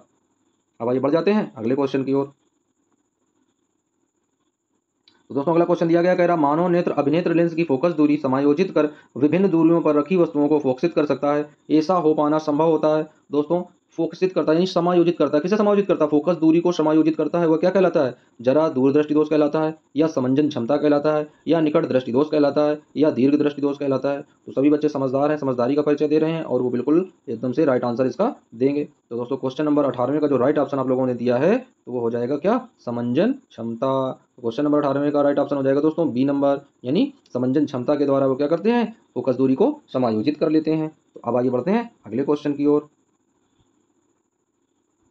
दोस्तों अगला क्वेश्चन दिया गया है, कह रहा है नेत्र लेंस की फोकस दूरी कम हो जाने से कौन सा दृष्टि दोष हो जाता है। नेत्र लेंस की फोकस दूरी कम हो जाने से दोस्तों, जब फोकस दूरी कम हो जाती है तो क्या हो जाता है दोस्तों, कौन सा दोष होता है, निकट दृष्टि दोष होता है, दूर दृष्टि दोष होता है, या जरा दूरदर्शिता होती है, या फिर इनमें से कोई नहीं। दोस्तों बहुत ही इजी क्वेश्चन है। जब नेत्र लेंस की फोकस दूरी कम हो जाती है तो क्या हो जाता है दोस्तों, निकट दृष्टि दोष। क्या हो जाता है, निकट दृष्टि दोष। तो निकट दृष्टि दोष का ये दोस्तों क्या है, ये कारण है, ये कारण पूछ रहा है दोस्तों। आप लोगों को बताया गया था कि निकट दृष्टि दोष का कारण और दूर दृष्टि दोष का कारण, जिसमें फोकस दूरी एक में कम हो जाती थी और एक में बढ़ जाती थी। जो फोकस दूरी कम हो जाएगी तो दोस्तों क्या हो जाएगा, निकट दृष्टि दोष हो जाएगा। तो क्वेश्चन नंबर 19 का राइट ऑप्शन क्या हो जाएगा, ए नंबर। अब आइए बढ़ते हैं अगले क्वेश्चन की ओर। तो दोस्तों अगला क्वेश्चन दिया गया, कह रहा प्रकाश के किस रंग का तरंगदैर्घ्य सबसे अधिक होता है। बहुत ही इजी क्वेश्चन है, आप लोगों को ये चीजें बताई भी गई थी कि प्रकाश के किस रंग का तरंगदैर्घ्य सबसे अधिक होता है दोस्तों। तो हम लोग जानते हैं कि जब कोई प्रकाश किसी प्रिज्म पर पड़ता है तो वो 7 रंगों में विभक्त हो जाता है। और वो दोस्तों जो एक पैटर्न प्राप्त हुआ था वो पैटर्न क्या कहलाता है, तो दोस्तों पैटर्न कहलाता है विबग्योर। क्या कहलाता था, विबग्योर। इस तरीके से तो दोस्तों जो पैटर्न जो प्राप्त हुआ था, अब इसकी तरंगदैर्घ्य क्या बताई गई थी, तो दोस्तों यहाँ से तरंगदैर्घ्य चालू हुई थी, यानी 3500 एंगस्ट्रॉम से 7500 एंगस्ट्रॉम तक। तो दोस्तों हम लोग जानते हैं क्या पूछ रहा है, कह रहा है कि प्रकाश के किस रंग का तरंग दैर्ध्य सबसे अधिक होगा। तो दोस्तों अधिक का हमें क्या निकालना, ये तो भाई कम है और ये वाला अधिक दिया गया है, तो अधिक कौन सा होगा, किसका होगा अधिक, आर फॉर रेड यानी कि लाल, जो लाल है उसका अधिक होगा, और वी फॉर बैंगनी यानी बैंगनी का सबसे कम होगा। तो क्या आ जाएगा दोस्तों ऑप्शन, ऑप्शन नंबर सी। तो क्वेश्चन नंबर 20 में का option number C is right answer. देख लेते हैं अगला क्वेश्चन। तो अगला क्वेश्चन दोस्तों दिया गया है, कह रहा विद्युत धारा का मात्रक होता है। तो दोस्तों विद्युत धारा का मात्रक वाट होता है, वोल्ट होता है, ओम होता है या फिर एम्पियर होता है। तो दोस्तों जल्दी से आप लोगों को जो क्वेश्चन का आंसर सही लग रहा हो, ए बी सी या फिर डी, जल्दी से आप लोग अपनी बुक में लिखें या आप लोग कमेंट करके बताएं कि ए ऑप्शन सही है, बी सही है, सी सही है या फिर उसका डी ऑप्शन सही है। तो दोस्तों 5 सेकंड के समय के अंदर जल्दी से आप लोग क्वेश्चन का आंसर क्लिक कर लें। उसके बाद में दोस्तों आंसर, क्वेश्चन का आंसर हम क्लियर कराते हैं कि इस क्वेश्चन का राइट आंसर क्या होगा। तो दोस्तों विद्युत धारा का जो एसआई पद्धति का मात्रक होता है वो दोस्तों होता है एम्पियर। तो क्वेश्चन नंबर पहले का दोस्तों क्या हो जाएगा, आंसर नंबर डी, यानी option D is right answer. अब आइए दोस्तों चलते हैं अगले क्वेश्चन की ओर। तो दोस्तों अगले क्वेश्चन में कह रहा कि निम्न में से कौन सा संबंध सत्य है। तो दोस्तों ये कौन सा संबंध है, तो दोस्तों ये संबंध है ओम का नियम। हमने दोस्तों पढ़ा था, क्या पढ़ा था, ओम का नियम, यानी ओम का नियम क्या होता है। तो दोस्तों ओम का नियम क्या था, तो आइए एक बार से उसे रिवीजन कर लेते हैं, रिवाइज कर लेते हैं। तो क्या था दोस्तों ओम का नियम, कि किसी चालक के सिरों पर लगा जो उसमें विभवांतर है वो उसमें बहने वाली धारा के अनुक्रमानुपाती होता है। तो दोस्तों उसी का इसमें संबंध दिया गया है। तो अब आइए उस संबंध को हम लोग समझ लेते हैं। क्या v बराबर 1/r आता है, या v बराबर r/1 आता है, या फिर दोस्तों यहाँ पर v बराबर IR आता है। दोस्तों यहाँ पर बराबर का चिन्ह नहीं लगा है, तो इस चीज़ को हम आप लोगों को क्लियर करा देते हैं कि क्या आ जाएगा, v बराबर आ जाएगा यहाँ पर IR। ये दोस्तों सी नंबर ऑप्शन है, v बराबर IR। उसके बाद में डी बराबर दिया गया है v बराबर IR2। तो दोस्तों अब इस क्वेश्चन का राइट आंसर देख लेते हैं कि इनमें से कौन सा संबंध सही है। तो दोस्तों ए ऑप्शन ये दिया गया है, बी ये दिया गया है, और दोस्तों सी ऑप्शन ये गलत है, सी ऑप्शन ये दिया गया है, और डी ऑप्शन ये दिया गया है। तो दोस्तों जल्दी से आप लोग कमेंट करके बताएं कि कौन सा आंसर सही है, ए सही है, बी सही है, सी सही है या फिर डी सही है। तो दोस्तों आइए अब देख लेते हैं क्वेश्चन नंबर दूसरे का जो राइट आंसर बनेगा वो क्या हो जाएगा। तो दोस्तों ओम का नियम जो था वो था विभवांतर जो लगा होता है वी बराबर IR के। तो क्वेश्चन नंबर दूसरे का जो राइट ऑप्शन बनेगा वो बनेगा सी नंबर। तो दोस्तों क्वेश्चन नंबर दूसरे का राइट ऑप्शन हो जाएगा सी नंबर। अब आइए चलते हैं अगले क्वेश्चन की ओर। तो दोस्तों तीसरा क्वेश्चन दिया गया है, कह रहा है कि निम्न में से कौन अर्धचालक, दोस्तों क्या है, कौन अर्धचालक नहीं है। क्या सिलिकॉन अर्धचालक नहीं है, क्या जर्मेनियम अर्धचालक नहीं है, क्या पारा अर्धचालक नहीं है, या फिर कह रहा कि इसमें से कोई नहीं। तो अब आइए दोस्तों देख लेते हैं कि निम्न में से कौन अर्धचालक नहीं है। दोस्तों अर्धचालक क्या होते हैं, और दोस्तों सबसे पहले तो हमें चालक पता होना चाहिए और कुचालक पता होना चाहिए। तो दोस्तों चालक क्या होते हैं, जो अपने अंदर से विद्युत धारा को प्रवाहित होने देते हैं। जैसे दोस्तों कॉपर का तार हो गया, ठीक है ना, ये अपने अंदर से विद्युत धारा को प्रवाहित होने देता है। और दोस्तों सिल्वर हो गया, चांदी सोना, ये जो धातुएं होती हैं ये दोस्तों क्या होती हैं, विद्युत की चालक होती हैं। और दोस्तों कुचालक क्या होते हैं, जो अपने अंदर से धारा को प्रवाहित नहीं होने देते हैं, वो कुचालक कहलाते हैं। जैसे इंसुलेटर यानी चीनी मिट्टी की बनी हुई कोई प्लेट, या दोस्तों सूखी लकड़ी, ये क्या होते हैं, ये धारा, ये जो है धारा के कुचालक होते हैं। दोस्तों अर्धचालक क्या होते हैं, ये दोस्तों क्या होते हैं, ये चालक और कुचालक दोनों की भांति कार्य करते हैं। यदि इसमें अशुद्धि मिला देते हैं तो ये चालक की भांति कार्य करते हैं, यदि इसमें अशुद्धि नहीं मिलाते हैं तो ये कुचालक की भांति करते हैं, या इन्हें किसी एक निश्चित ताप पर चालक की भांति काम करते हैं और निश्चित ताप ना होने पर ये कुचालक बन जाते हैं। तो दोस्तों ये अर्धचालक है। तो पूछ रहा कि अर्धचालक कौन होता है, तो दोस्तों सिलिकॉन है, जर्मेनियम है, लेकिन जो क्वेश्चन नंबर तीसरे का जो राइट ऑप्शन होगा दोस्तों वो हो जाएगा पारा, क्योंकि पारा जो है वो कोई भी प्रकार का अर्धचालक नहीं है। तो क्वेश्चन नंबर तीसरे का जो राइट आंसर होगा वो होगा दोस्तों तीसरा नंबर। दोस्तों बहुत सारी चीज़ें आप लोगों को डिफाइन करते हुए चल रहे हैं ताकि आप लोग किसी भी क्वेश्चन से अनभिज्ञ न रहें। और दोस्तों इस सीरीज में जो भी क्वेश्चन लिए गए हैं वो दोस्तों बोर्ड एग्जाम में कहीं ना कहीं जरूर क्वेश्चन आए हैं। और दोस्तों इस बार भी इन्हीं जो क्वेश्चंस हैं, इन्हीं 100 क्वेश्चंस में से कोई ना कोई क्वेश्चंस यूपी बोर्ड में आप लोगों को देखने को मिलेंगे फिजिक्स पार्ट के। अब आइए दोस्तों चलते हैं अगला क्वेश्चन देख लेते हैं। दोस्तों अगला क्वेश्चन दिया गया, कह रहा है विद्युत प्रतिरोध का मात्रक है। क्या कह रहा है दोस्तों, विद्युत प्रतिरोध का मात्रक है, एम्पियर है, वोल्ट है, ओम है या फिर वॉट है। दोस्तों अब आइए देख लेते हैं, बहुत ही इजी क्वेश्चन है और इस इजी क्वेश्चन को आप लोग आसानी से समझ भी चुके हो, पढ़ भी चुके हो। दोस्तों प्रतिरोध का मात्रक क्या होता है, तो दोस्तों प्रतिरोध का जो मात्रक होता है वो होता है ओम। क्या होता है दोस्तों, ओम। तो क्वेश्चन नंबर चौथे का राइट ऑप्शन हो जाएगा सी नंबर। अब आइए बढ़ते हैं अगले क्वेश्चन की ओर। तो दोस्तों अगला क्वेश्चन क्या दिया गया है। अब दोस्तों फिर से वही क्वेश्चन पूछ रहा है, कह रहा प्रतिरोध का एसआई पद्धति का मात्रक भाई बता दो। अभी दोस्तों पीछे पूछ रहा था कि प्रतिरोध का मात्रक क्या होता है, अब इसमें कह रहा है कि प्रतिरोध का एसआई पद्धति का मात्रक क्या होगा। तो दोस्तों अब इस क्वेश्चन का आंसर हम आप लोगों को बताने वाले है नहीं। तो इस क्वेश्चन का आंसर आप लोग किसके लिए रिजर्व करते हैं, कमेंट के लिए। तो आप लोग कमेंट्स करके बताएंगे कि इस क्वेश्चन का राइट आंसर क्या होगा, क्योंकि इसमें एसआई पद्धति में पूछ रहा है। तो दोस्तों क्या एसआई पद्धति में जूल हो जाएगा, क्या वोल्ट हो जाएगा, क्या ओम रहेगा, या फिर एम्पियर होगा। तो दोस्तों यदि आप लोगों को प्रतिरोध का एसआई पद्धति का मात्रक नहीं पता है तो आप लोग जाकर गूगल करिए और उसके बाद में आप लोग कमेंट करके बताइए कि क्या प्रतिरोध का मात्रक ओम होता है या एसआई पद्धति का मात्रक कुछ और होता है। अब आइए बढ़ते हैं अगले क्वेश्चन की ओर। अब दोस्तों अगला क्वेश्चन कह रहा है कि वोल्ट प्रति एम्पियर प्रदर्शित करता है। ये भी भाई बहुत जबरदस्त क्वेश्चन है। क्या कह रहा है, कह रहा है वोल्ट प्रति एम्पियर क्या प्रदर्शित करता है, क्या एम्पियर प्रदर्शित करता है, वोल्ट प्रदर्शित करता है, ओम प्रदर्शित करता है, या फिर वॉट प्रदर्शित करता है। तो दोस्तों ये भी बहुत इजी क्वेश्चन है, यानी वोल्ट प्रति एम्पियर भी क्या होता है दोस्तों, तो ये भी होता है ओम के बराबर। तो क्वेश्चन नंबर 6वें का भी राइट ऑप्शन हो जाएगा सी नंबर। अब दोस्तों पूछ रहा है, कह रहा है कि आवेश का एसआई पद्धति का मात्रक बताओ भाई। तो दोस्तों आवेश का एसआई पद्धति का मात्रक क्या होता है, तो आप लोगों को दोस्तों हमने एक वीडियो बताया था, यानी इंट्रोडक्शन ऑफ साइंस, यानी जिसमें साइंस का इंट्रोडक्शन था, उसमें बताया गया था कि आवेश का एसआई पद्धति का मात्रक क्या होता है।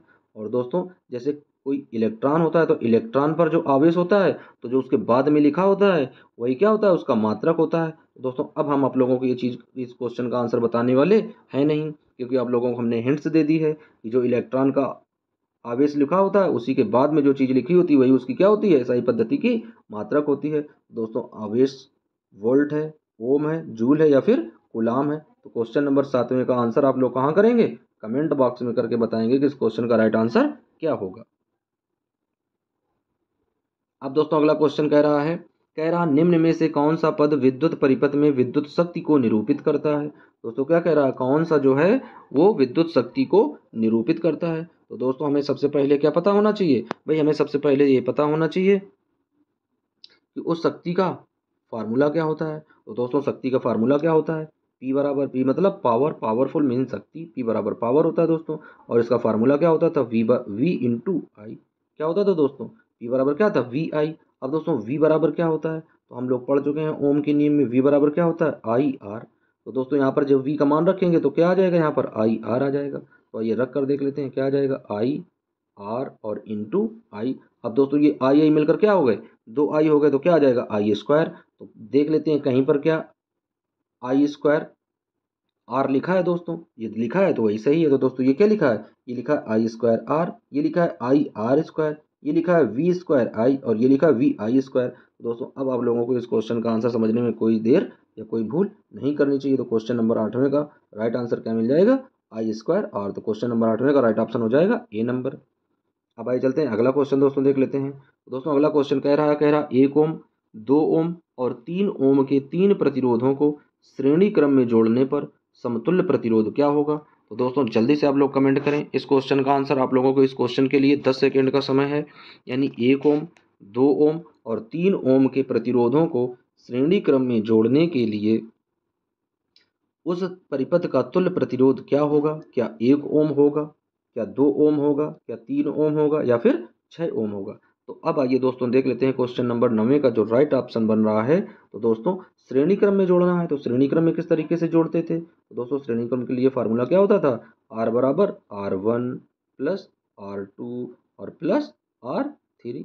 तो तीन प्रतिरोध दिए गए तो तीनों जोड़ देते हैं दोस्तों, तो 1 प्लस 2 प्लस 3। तो दोस्तों जोड़ेंगे तो क्या आ जाएगा, तो 3 और 2 5 और 5 और 1 6। तो अब देख लेते हैं दोस्तों 6 कौन नंबर पर है, तो 6 नंबर दोस्तों है वो डी नंबर पर। तो क्वेश्चन नंबर 9 का जो राइट ऑप्शन बन जाएगा वो बन जाएगा डी नंबर। अब दोस्तों देख लेते हैं अगला क्वेश्चन। तो दोस्तों अगला क्वेश्चन कह रहा विभवांतर का एसआई पद्धति का मात्रक बताओ। क्या बताना दोस्तों, विभवांतर का एसआई पद्धति का मात्रक। दोस्तों ये भी आप लोगों को पढ़ाया गया है, विभव और विभवांतर के बारे में सारी चीज़ें आप लोगों को पढ़ाई गई हैं। तो क्या जूल होता है, वाट होता है, एम्पियर होता है, या फिर वोल्ट होता है। तो दोस्तों जल्दी से आप लोग कमेंट करें कि विभवांतर का एसआई पद्धति का मात्रक क्या होता है। बहुत ही इजी क्वेश्चन है दोस्तों। अब आइए देख लेते हैं कि विभवांतर दोस्तों होता क्या है दरअसल। तो दोस्तों क्या होता है विभवांतर, v बराबर जब किसी आवेश को दोस्तों क्या करते हैं हम लोग कहीं पर लेकर आते हैं विद्युत क्षेत्र के अंदर, तो विद्युत क्षेत्र के अंदर जब एक बिंदु से दूसरे बिंदु तक किसी आवेश को लेकर आते हैं तो उसके द्वारा किया गया कार्य दोस्तों क्या कहलाता है, वो कहलाता है विभवांतर। तो दोस्तों v बराबर क्या आ जाएगा, W/Q। अब दोस्तों W का मात्रक क्या होता है, जूल, और ये क्या है, कूलाम। तो जूल प्रति कूलाम बराबर होता है दोस्तों क्या, वोल्ट, और विभवांतर का मात्रक क्या हो जाता है, वोल्ट हो जाता है। तो क्वेश्चन नंबर 10वें का जो राइट ऑप्शन होगा वो हो जाएगा दोस्तों डी नंबर। अब आइए बढ़ते हैं अगले क्वेश्चन की ओर। तो दोस्तों अगला क्वेश्चन कह रहा स्थिर विद्युत में आवेश। दोस्तों स्थिर विद्युत में, स्थिर का मतलब क्या है, यानी दोस्तों स्थिर का मतलब है कोई चीज एक जगह स्थित है, स्थिर मतलब स्थित है। तो दोस्तों क्या है, आवेश क्या है, गति की अवस्था में रहते हैं। जब विद्युत स्थिर है तो आवेश क्या गति करेगा, दोनों अवस्था में रहेगा, यानी गति भी करेगा और रुकेगा भी, या किसी भी अवस्था में नहीं रह सकते हैं, या फिर विरामावस्था में रहते हैं। स्थिर विद्युत में दोस्तों आवेश कहाँ रहता है, गति अवस्था में रहता है, दोनों अवस्था में रहता है, किसी भी अवस्था में नहीं रहता है, या फिर विरामावस्था में रहता है। तो दोस्तों जल्दी से कमेंट करके इस क्वेश्चन का आंसर दे, बहुत इजी क्वेश्चन है। अब आइए दोस्तों देख लेते हैं इस क्वेश्चन का जो राइट आंसर है वो क्या बन जाएगा। जब स्थिर विद्युत है तो दोस्तों कौन सी अवस्था होगी, विरामावस्था। तो क्वेश्चन नंबर 11वें का राइट ऑप्शन हो जाएगा डी नंबर। अब अगला दोस्तों क्वेश्चन देख लेते हैं। तो क्या कह रहा है, विभव का मात्रक ज्ञात कीजिए। दोस्तों अभी इसके जस्ट पहले हमने किसका मात्रक बताया था, विभवांतर का। तो दोस्तों विभव और विभवांतर में अंतर क्या होता है कि विभवांतर जो होता है वो विद्युत क्षेत्र के अंदर ही हम किसी एक बिंदु से दूसरे बिंदु तक आवेश को लेकर आते हैं, लेकिन विभव में क्या होता है, किसी अनंत से कोई आवेश को लेकर आते हैं विद्युत क्षेत्र के अंदर, लेकिन बाद बाकी सारी चीजें समान रहती हैं। तो दोस्तों क्या दिया गया है, एम्पियर। दोस्तों यहाँ पर गलती से लिख गया है, एम्पियर होगा, वोल्ट, ओम या फिर वाट। तो जल्दी से आप लोग कमेंट करें क्वेश्चन नंबर 12वें का राइट ऑप्शन क्या होगा। ये ऑप्शन अभी दोस्तों जस्ट इसके पहले वाले क्वेश्चन को बताया गया था, विभवांतर का मात्रक क्या होगा एसआई पद्धति का, वही क्वेश्चन दोस्तों दोबारा पूछ लिया गया है। तो अब इस क्वेश्चन का आंसर आप लोग कमेंट करके बताएंगे इस क्वेश्चन का राइट आंसर क्या होने वाला है। दोस्तों अगला क्वेश्चन दिया गया, कह रहा निम्नलिखित में कौन सा विद्युत का सुचालक है। दोस्तों विद्युत का सुचालक क्या होता है, जो अपने अंदर से विद्युत को आसानी से प्रवाहित होने देता है। तो दोस्तों जहां से विद्युत आसानी से प्रवाहित होती है वह विद्युत का सुचालक होता है। दोस्तों कहाँ से विद्युत प्रवाहित होगी, क्या सल्फर से प्रवाहित हो जाएगी, बिल्कुल नहीं। क्या प्लास्टिक से, क्या आयोडीन से, या फिर ग्रेफाइट से। दोस्तों जल्दी से आप लोग कमेंट करके बताएं कि विद्युत का सुचालक, दोस्तों विद्युत का सुचालक मतलब जो अपने अंदर से विद्युत को आसानी से प्रवाहित होने देते हैं, और कुचालक कौन होते हैं दोस्तों, जो अपने अंदर से विद्युत को प्रवाहित नहीं होने देते हैं। तो दोस्तों क्वेश्चन नंबर 13वें का जो राइट ऑप्शन बनेगा वो आ जाएगा डी नंबर, यानी ग्रेफाइट। दोस्तों ग्रेफाइट जो होता है वो अपने अंदर से विद्युत को आसानी से प्रवाहित होने देता है, यह विद्युत का सुचालक होता है। तो क्वेश्चन नंबर 13वें का राइट ऑप्शन हो जाएगा दोस्तों डी नंबर।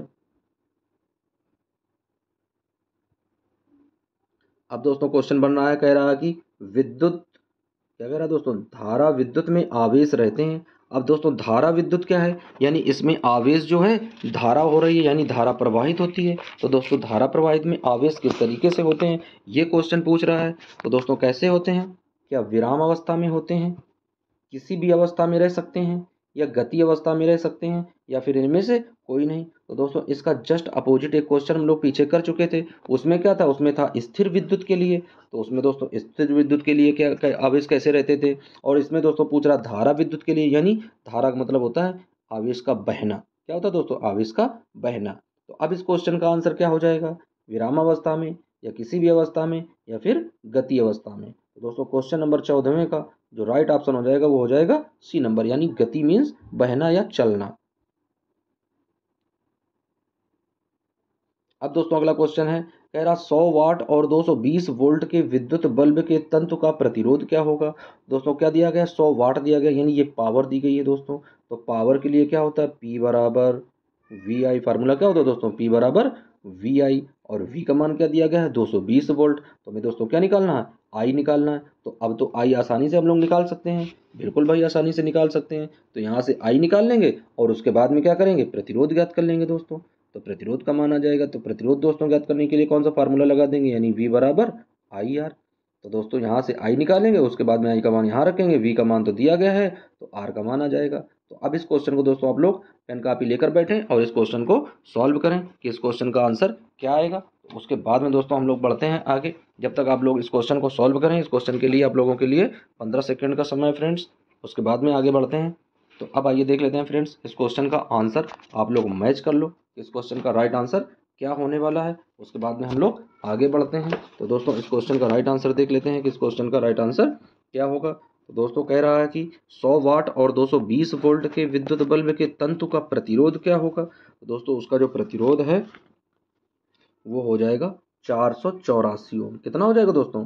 484 ओम। आप लोग सॉल्व करें, उसके बाद में इस क्वेश्चन का आंसर दें।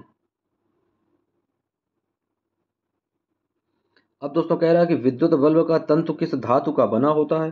दोस्तों आप लोगों को पढ़ाया गया था, जब ये चैप्टर पढ़ाया था, कि विद्युत बल्ब का जो तंतु होता है वो किस धातु से बना होता है। क्या लोहा से बना होता है, क्या टंगस्टन का बना होता है, क्या तांबा का बना होता है, या फिर सोने का बना होता है। दोस्तों सोना तो हो ही नहीं सकता है, क्योंकि सोने का यदि बल्ब बना होगा तो भाई घरों में हम लोग 10-10 रुपए के बल्ब लगाते हैं, वो लगा नहीं पाएंगे यदि सोने का होगा। दोस्तों बाकी 3 ऑप्शन में से आप कोई एक ऑप्शन आप लोग चूज कर लो। विद्युत बल्ब का तंतु किससे बना होता है? तो दोस्तों वो धातु होती है टंगस्टन। कौन सी धातु होती है? टंगस्टन। तो क्वेश्चन नंबर 16 का जो राइट ऑप्शन हो जाएगा वो हो जाएगा टंगस्टन। अब आइए चलते हैं अगले क्वेश्चन की ओर। तो दोस्तों अगला क्वेश्चन कह रहा ऊर्जा का एसआई मात्रक होता है। दोस्तों क्या कह रहा कि ऊर्जा का एसआई मात्रक होता है। कैलोरी होता है, जूल होता है, ताप होता है, या फिर इनमें से कोई नहीं। तो दोस्तों बिल्कुल इजी क्वेश्चन है भाई।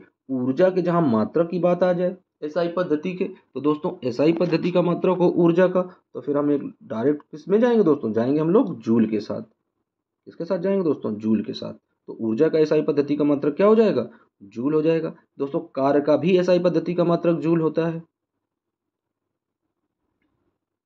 अब आइए दोस्तों देख लेते हैं, क्वेश्चन दिया गया है, कह रहा टंगस्टन निम्नलिखित में से किस ताप पर पिघलता है। दोस्तों इसके पहले वाले क्वेश्चन का जो आंसर था, यानी बल्ब का जो तंतु बना होता है किससे बना होता है दोस्तों?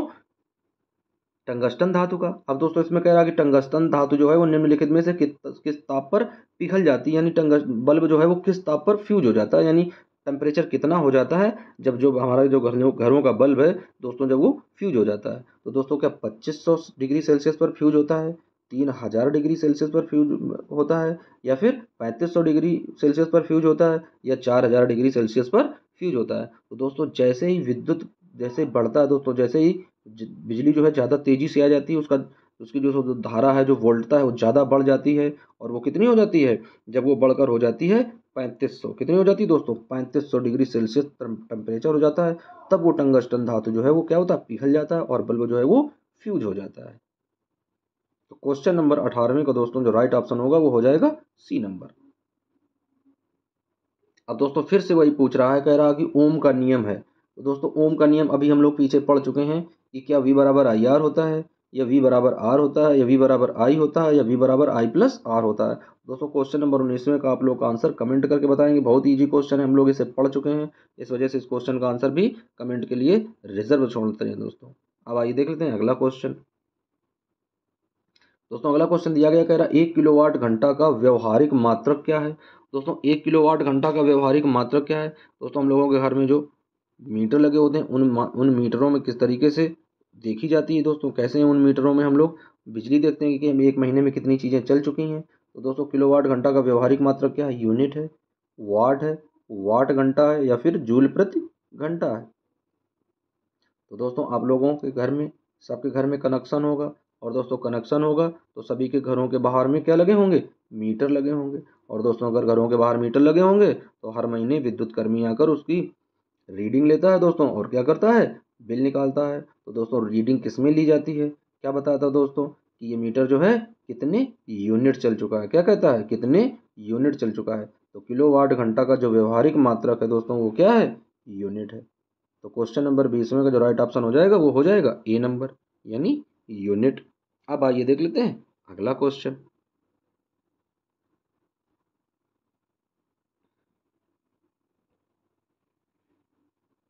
तो दोस्तों अगला क्वेश्चन कह रहा डायनमो का सिद्धांत आधारित है। तो दोस्तों डायनमो का सिद्धांत किस पर आधारित है? ये देख लेते हैं। विद्युत चुंबकीय प्रेरण पर आधारित है, प्रेरित विद्युत पर आधारित है, धारा के ऊष्मीय प्रभाव पर आधारित है, या फिर इनमें से कोई नहीं। तो अब आइए दोस्तों देख लेते हैं कि डायनमो का जो सिद्धांत है वो किस पर आधारित है। दोस्तों जल्दी से आप लोग कमेंट करें, या आप लोग अपनी नोटबुक में लिखें कि डायनमो का सिद्धांत किस पर आधारित है। तो आइए दोस्तों देख लेते हैं, डायनमो का जो सिद्धांत होता है वो आधारित होता है विद्युत चुंबकीय प्रेरण पर। तो क्वेश्चन नंबर पहले का जो राइट ऑप्शन हो जाएगा वो हो जाएगा ए नंबर। अगला क्वेश्चन दोस्तों है, कह रहा विद्युत धारा उत्पन्न करने की युक्ति को कहते हैं। दोस्तों विद्युत धारा उत्पन्न करने की युक्ति क्या कहलाती है? क्या वो जनित्र कहलाती है, गैल्वेनोमीटर कहलाती है, एमीटर कहलाती है या फिर मोटर कहलाती है? दोस्तों जनित्र का नाम क्या होता है? अब आप लोगों को नाम बता दें तो आप लोग जल्दी से उस चीज़ को पहचान जाएंगे। दोस्तों क्या होता है? इसे हम लोग बोलते हैं जनरेटर। क्या बोलते हैं? जनरेटर। और दोस्तों घरों में शादी ब्याह या पार्टियों में क्या होता है? विद्युत दोस्तों ना आने पर हम लोग क्या मंगाते हैं? जनरेटर मंगाते हैं। जो विद्युत ना होने पर जनरेटर चालू करके दोस्तों क्या होता है? लाइट बनाई जाती है। उसमें दोस्तों डायनामो लगा होता है। तो क्या कह रहा? कह रहा विद्युत धारा उत्पन्न करने की युक्ति क्या कहलाती है? जनित्र कहलाती है दोस्तों। जनित्र के द्वारा धारा उत्पन्न होती है। तो क्वेश्चन नंबर दूसरे का राइट ऑप्शन हो जाएगा ए नंबर। अब दोस्तों अगला क्वेश्चन दिया गया, कह रहा विद्युत फ्यूज विद्युत धारा के किस सिद्धांत पर कार्य करता है? दोस्तों जो विद्युत का फ्यूज लगा होता है वो विद्युत धारा के किस सिद्धांत पर कार्य करता है? यानी फ्यूज जो दोस्तों है वो किस तरीके से चलता है? जैसे ही बिजली का ताप बढ़ जाता है, बिजली दोस्तों बढ़ जाती है, उसकी वोल्टता धारा में परिवर्तन हो जाता है, तो क्या होता है? जो फ्यूज होता है वो एकदम से फूक जाता है, जल जाता है और घर की सप्लाई जो है वो पूरी तरीके से बाधित हो जाती है। तो दोस्तों उसे फिर से चालू करने के लिए, फिर से पुनः रिस्टार्ट करने के लिए क्या करते हैं? फ्यूज में एक नया तार बांधते हैं। तो दोस्तों वो किस सिद्धांत पर आधारित हो जाएगा? क्या ऊष्मीय सिद्धांत पर, क्या चुंबकीय सिद्धांत पर, क्या रासायनिक सिद्धांत पर, या फिर इनमें से कोई नहीं? तो दोस्तों इस क्वेश्चन का आंसर जो बनेगा वो बनेगा ऊष्मीय प्रभाव। क्योंकि दोस्तों ऊष्मा यानी जैसे उसकी हीटनेस बढ़ जाती है, वो जो तार दोस्तों पतला सा तार विद्युत फ्यूज में बंधा होता है वो एकदम से डिस्ट्रॉय हो जाता है, जल जाता है। तो उसमें फिर से विद्युत सप्लाई जोड़ने के लिए उसमें फिर से तार तार लगाते हैं और जैसे ही कटआउट जोड़ते हैं दोस्तों विद्युत सप्लाई पुनः से प्रारंभ हो जाती है। तो विद्युत दोस्तों जो फ्यूज है वो किस पर आधारित होता है? विद्युत ऊष्मा पर। तो क्वेश्चन नंबर तीसरे का राइट ऑप्शन हो जाएगा ए नंबर। अब दोस्तों अगला क्वेश्चन दिया गया है, कह रहा कि 1 किलोवाट घंटा किसके बराबर होता है? भाई क्या कह रहा है? 1 किलोवाट घंटा किसके बराबर होता है? 0.36 × 10⁻10 जूल के बराबर, या 1.6 × 10⁻−19 जूल के बराबर, या 3.6 × 10⁻6 जूल के बराबर, या फिर इनमें से कोई नहीं? तो दोस्तों आप लोगों को एक कैलकुलेशन देते हैं, वो कैलकुलेशन आप लोग करें, उसके बाद में बताएं कि इस क्वेश्चन का राइट आंसर क्या होने वाला है। तो दोस्तों देख लेते हैं, 1 किलोवाट घंटा। दोस्तों 1 किलो में कितने होते हैं? हम लोग जानते हैं कि 1 किलो में होता है 1000 वाट। यानी 1 किलोवाट बराबर क्या हो गया? 1000 वाट। और दोस्तों 1 घंटा में कितना मिनट होता है? 60। और गुणे 1 मिनट में कितना सेकेंड होता है? दोस्तों वो भी होता है 60। अब इन सब का क्या करेंगे? गुणा करा देंगे। तो दोस्तों गुणा किस तरीके से कराएंगे? यानी 1000 गुणे 60 गुणे 60। तो दोस्तों अब इस क्वेश्चन को सॉल्व करेंगे और देखेंगे कौन सा आंसर सही आ रहा है। तो सबसे पहले क्या करते हैं, 1 2 3 4 और 5। दोस्तों क्या दिया गया है? 5 दिया गया है। तो क्या आ जाएगा? 5 जीरो है तो 10 की घात 5 लग जाएगा। उसके बाद में दोस्तों गुणा करेंगे तो यहाँ पर क्या है? 6 है दोस्तों। तो छतरंग 36 आ जाएगा। कितना आ गया दोस्तों? 36 आ गया। अब क्या करेंगे? 36 के बीच में ये दशमलव लगा देंगे तो एक घात बढ़ जाएगी। जब एक घात बढ़ जाएगी तो यहाँ पर 5 की जगह 6 हो जाएगा दोस्तों। 5 की जगह 6 हो जाएगा। तो आंसर क्या मिल गया? 3.6 गुणे 10 की घात 6। तो क्या मिल रहा है? 3.6 गुणे 10 की घात 6 जूल। तो क्वेश्चन नंबर चौथे का जो राइट ऑप्शन होगा वो हो जाएगा दोस्तों सी नंबर। अब आइए बढ़ते हैं अगले क्वेश्चन की ओर। तो दोस्तों अगला क्वेश्चन कह रहा चुंबकीय क्षेत्र का एसआई पद्धति का मात्रक क्या होगा? भाई बहुत इजी क्वेश्चन है और इतना सरल क्वेश्चन दोस्तों आप आज तक आप लोगों ने देखा नहीं होगा। कि चुंबकीय क्षेत्र का एसआई पद्धति का मात्रक क्या वेबर है, टेस्ला है, फैराडे है, या फिर इनमें से कोई नहीं? दोस्तों इस क्वेश्चन का आंसर तो आप लोग जल्दी से दे देंगे क्योंकि सभी बच्चों को बताया गया है, चुंबकीय क्षेत्र के बारे में पढ़ाया गया था कि चुंबकीय क्षेत्र क्या होता है, तो उसके मात्रक के बारे में हम लोग चर्चा कर चुके हैं क्लास में। तो अब दोस्तों देख लेते हैं पांचवें क्वेश्चन का जो राइट आंसर होने वाला है वो क्या है? चुंबकीय क्षेत्र का एसआई पद्धति का मात्रक होता है टेस्ला। तो क्वेश्चन नंबर पांचवें का राइट ऑप्शन हो जाएगा दोस्तों बी नंबर, टेस्ला। अगला दोस्तों क्वेश्चन दिया गया, कह रहा एक विद्युत धारावाही तार के समीप एक दिक सुई रखी जाती है। तो दोस्तों यह सुई क्या हो जाती है? और दोस्तों यह एक दिक सूचक यंत्र, यानी जब एक परिपथ बनाया था, और दोस्तों वो परिपथ किसने बनाया था? ऑरेस्टेड भाई साहब ने। और ऑरेस्टेड भाई साहब ने परिपथ बनाकर उसके पास में क्या रख दिया था? कंपास, यानी एक दिक सूचक यंत्र रख दिया था। और जैसे ही उन्होंने उस परिपथ में धारा को प्रवाहित कराया था तो वो दिक सूचक यंत्र क्या करता था? विक्षेपित होता था, यानी उसमें विक्षेपण आता था, वो इधर उधर हिलता हिलता डुलता था। या दोस्तों ये विक्षेपित नहीं होता था, यानी जो दिक्सूचक यंत्र था उसमें कोई विक्षेप नहीं होता था, वो एकदम से एक जगह स्थिर था। या धारावाही तार विक्षेपित होता था, या दोस्तों उन्होंने जो परिपथ बनाया था वो परिपथ इधर उधर हिल रहा था। ये धारावाही तार विक्षेपित नहीं होगा, या धारावाही जो तार था वो विक्षेपित नहीं होगा। तो दोस्तों क्वेश्चन नंबर 6वें का जो राइट ऑप्शन है वो देख लेते हैं क्या बनेगा भाई। कि तो हम जानते हैं जैसे ही अरेस्टेड ने उसके पास में एक दिक्सूचक यंत्र यानी एक इस तरीके से घड़ी रखी थी, जैसे यहाँ से धारा प्रवाहित हुई थी तो इस दोस्तों दिक्सूचक यंत्र में क्या उत्पन्न हुआ था, विक्षेप उत्पन्न हुआ था। तो क्वेश्चन नंबर 6वें का जो राइट ऑप्शन हो जाएगा वो हो जाएगा ए नंबर, यानी वो विक्षेपित होगा। अगला दोस्तों क्वेश्चन है, कह रहा है कि विद्युत घंटी किस प्रभाव पर कार्य करती है। दोस्तों क्या दिया गया है, विद्युत घंटी किस प्रभाव पर कार्य करती है, ऊष्मीय प्रभाव पर, रासायनिक प्रभाव पर, चुंबकीय प्रभाव पर, या फिर इनमें से कोई नहीं। तो दोस्तों देख लेते हैं क्या ऊष्मीय प्रभाव है, रासायनिक प्रभाव है, चुंबकीय प्रभाव है, या फिर इनमें से कोई नहीं। तो दोस्तों विद्युत घंटी किस सिद्धांत पर कार्य करती है, तो दोस्तों जो विद्युत घंटी है वो करती है चुंबकीय प्रभाव पर कार्य। क्योंकि दोस्तों विद्युत घंटी में क्या लगा होता है, छोटा सा अंदर स्पीकर लगा होता है, जैसे ही हम बटन दबाते हैं उसमें से आवाज़ आती है यानी बेल बजती है। तो दोस्तों वो किसके द्वारा हो गया, चुंबक के द्वारा। क्योंकि दोस्तों जहाँ पर चुंबक होगा वहीं पर आवाज़ आएगी, वहीं पर स्पीकर होगा, उसके अलावा ये चीज़ें संभव नहीं है। तो विद्युत घंटी का संबंध किससे हो गया, चुंबकीय प्रभाव से हो गया। अब आइए बढ़ते हैं अगले क्वेश्चन की ओर। तो दोस्तों अगला क्वेश्चन कह रहा चुंबकीय बल क्षेत्र का एसआई पद्धति का मात्रक क्या होगा। तो दोस्तों अब इसमें क्या जोड़ दिया है उसने, उसने केवल जोड़ दिया है चुंबकीय बल और क्षेत्र जोड़ दिया है। और हम लोग क्या पढ़ चुके हैं, चुंबकीय क्षेत्र पढ़ चुके हैं। तो दोस्तों जो चुंबकीय क्षेत्र होगा वही क्या होगा, चुंबकीय बल होगा। तो यहाँ पर क्या कह रहा है, चुंबकीय बल क्षेत्र का एसआई पद्धति का मात्रक। तो दोस्तों आप लोगों को परेशान होने की जरूरत नहीं है, ये वही पूछ रहा है, यानी चुंबकीय क्षेत्र का मात्रक। क्या पूछ रहा है दोस्तों, चुंबकीय क्षेत्र का मात्रक। तो चुंबकीय क्षेत्र का मात्रक दोस्तों हम लोग पढ़ चुके हैं पीछे कि कौन सा होता था एसआई पद्धति का मात्रक। तो भाई वो होता था टेस्ला। आप बोलोगे टेस्ला बताया था भैया कि टेस्ला होता है, अब यहाँ पर तो टेस्ला दिया नहीं गया है। तो दोस्तों जब यहाँ पर टेस्ला दिया नहीं गया है तो फिर क्या हो जाएगा, तो वो हो जाएगा न्यूटन प्रति एम्पियर मीटर। क्योंकि न्यूटन प्रति एम्पियर मीटर को ही क्या बोलते हैं, टेस्ला बोलते हैं। तो क्वेश्चन नंबर 8वें का जो राइट ऑप्शन बनेगा वो हो जाएगा सी नंबर। अब आइए दोस्तों देख लेते हैं अगला क्वेश्चन। कह रहा विद्युत धारा के प्रवाह दक्षिण से उत्तर दिशा में हो तो दिक् सूचक का विक्षेपण होगा। दोस्तों यदि इस तरीके से कोई एक तार है और उसमें दोस्तों क्या है, जैसे मान लेते हैं इस तरीके से ये उत्तर है और ये दक्षिण है और ये ईस्ट है और ये वेस्ट है।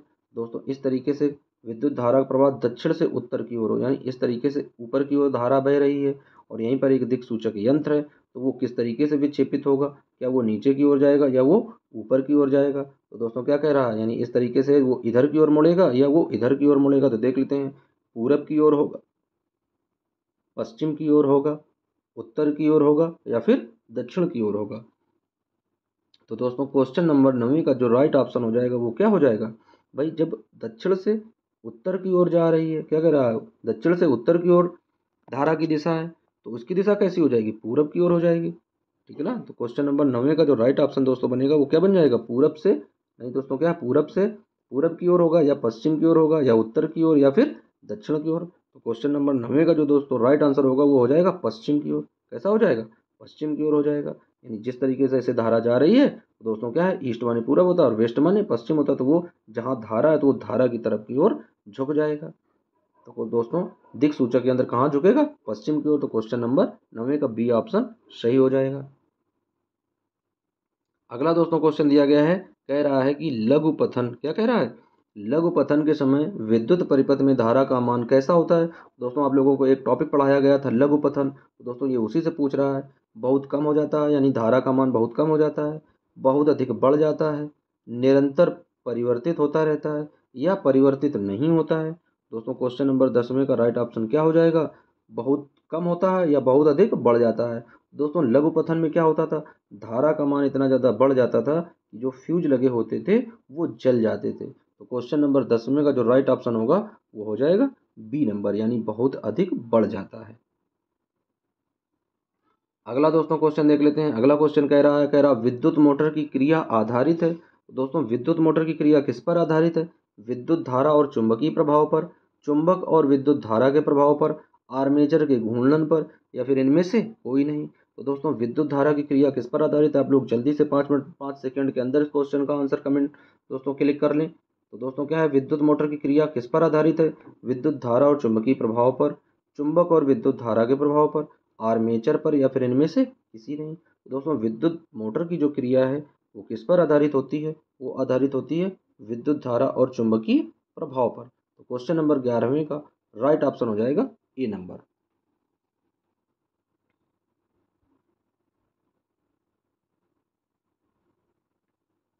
अब आइए दोस्तों देख लेते हैं क्वेश्चन नंबर 12वां। तो क्वेश्चन नंबर 12वां क्या कह रहा है? कह रहा है दोस्तों विद्युत धारा के दिशा में परिवर्तन होने पर चुंबकीय क्षेत्र की दिशा होती है। दोस्तों जब विद्युत धारा की दिशा में परिवर्तन होता है तो चुंबकीय क्षेत्र की दिशा में क्या होता है? परिवर्तन होता है। तो वो क्या होता है? बदल जाती है। कोई परिवर्तन नहीं होता है। या चालक तार जिसमें धारा बहती है दिक् सूचक पर कोई प्रभाव नहीं डालती है, या दिक् सूचक चुंबकीय क्षेत्र से स्वतंत्र रहती है। तो दोस्तों जल्दी से आप लोग बताएं कि क्वेश्चन का आंसर क्या होगा। विद्युत धारा की दिशा में परिवर्तन होने पर चुंबकीय क्षेत्र की दिशा में क्या होता है दोस्तों? तो जब विद्युत धारा की दिशा में परिवर्तन होता है तो चुंबकीय क्षेत्र क्या होता है दोस्तों? बदल जाता है। तो क्वेश्चन नंबर 12वें का राइट ऑप्शन क्या होने वाला है? बदल जाएगा। तो क्वेश्चन नंबर 12वें का जो राइट ऑप्शन होगा दोस्तों वो हो जाएगा ए नंबर, यानी परिवर्तन होने पर चुंबकीय क्षेत्र जो है वो बदल जाता है। यानी जैसे विद्युत धारा की दिशा बदल जाएगी वैसे ही चुंबकीय क्षेत्र बदल जाएगा।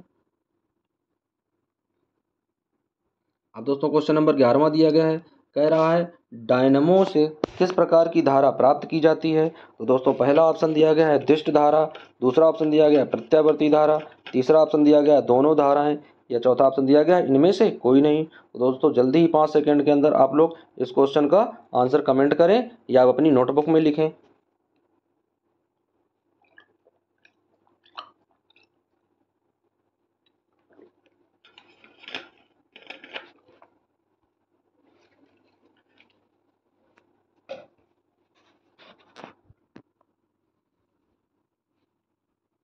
अब आइए दोस्तों देख लेते हैं 13वें क्वेश्चन का राइट आंसर क्या होगा। दिष्ट धारा डायनमो से निकलती है, प्रत्यावर्ती धारा निकलती है, या दोनों धाराएं निकलती हैं, या फिर इनमें से कोई नहीं। तो दोस्तों क्वेश्चन नंबर 13वें से यानी डायनमो से जो धारा निकलती है दोस्तों वो होती है दिष्ट धारा।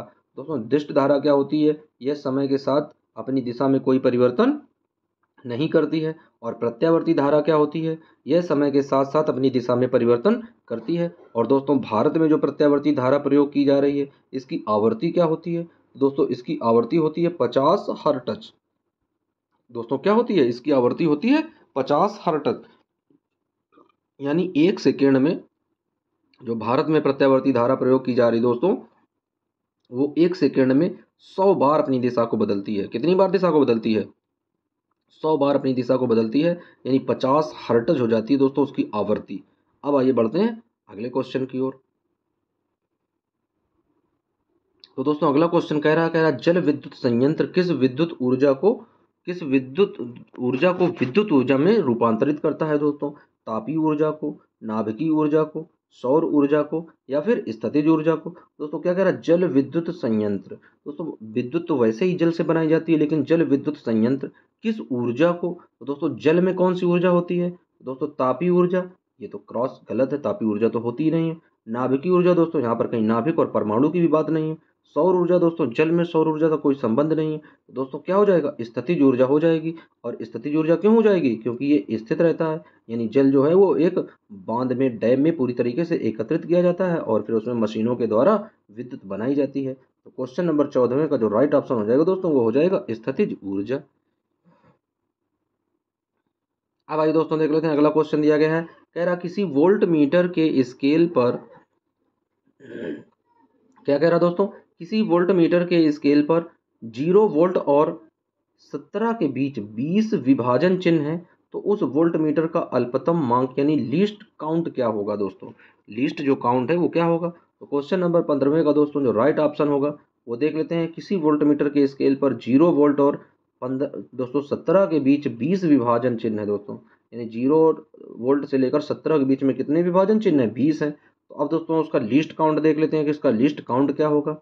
क्या वो 0 से 5 वोल्ट होगा, या 0 से 0.5 वोल्ट होगा, या 0 से 005 वोल्ट होगा, या फिर 0 से 0005 वोल्ट होगा? तो दोस्तों इस क्वेश्चन का जो राइट आंसर होगा वो हो जाएगा दोस्तों बी नंबर। क्या हो जाएगा? बी नंबर, यानी 0 से 5 वोल्ट। तो क्वेश्चन नंबर 15 का राइट ऑप्शन दोस्तों ये हो जाएगा।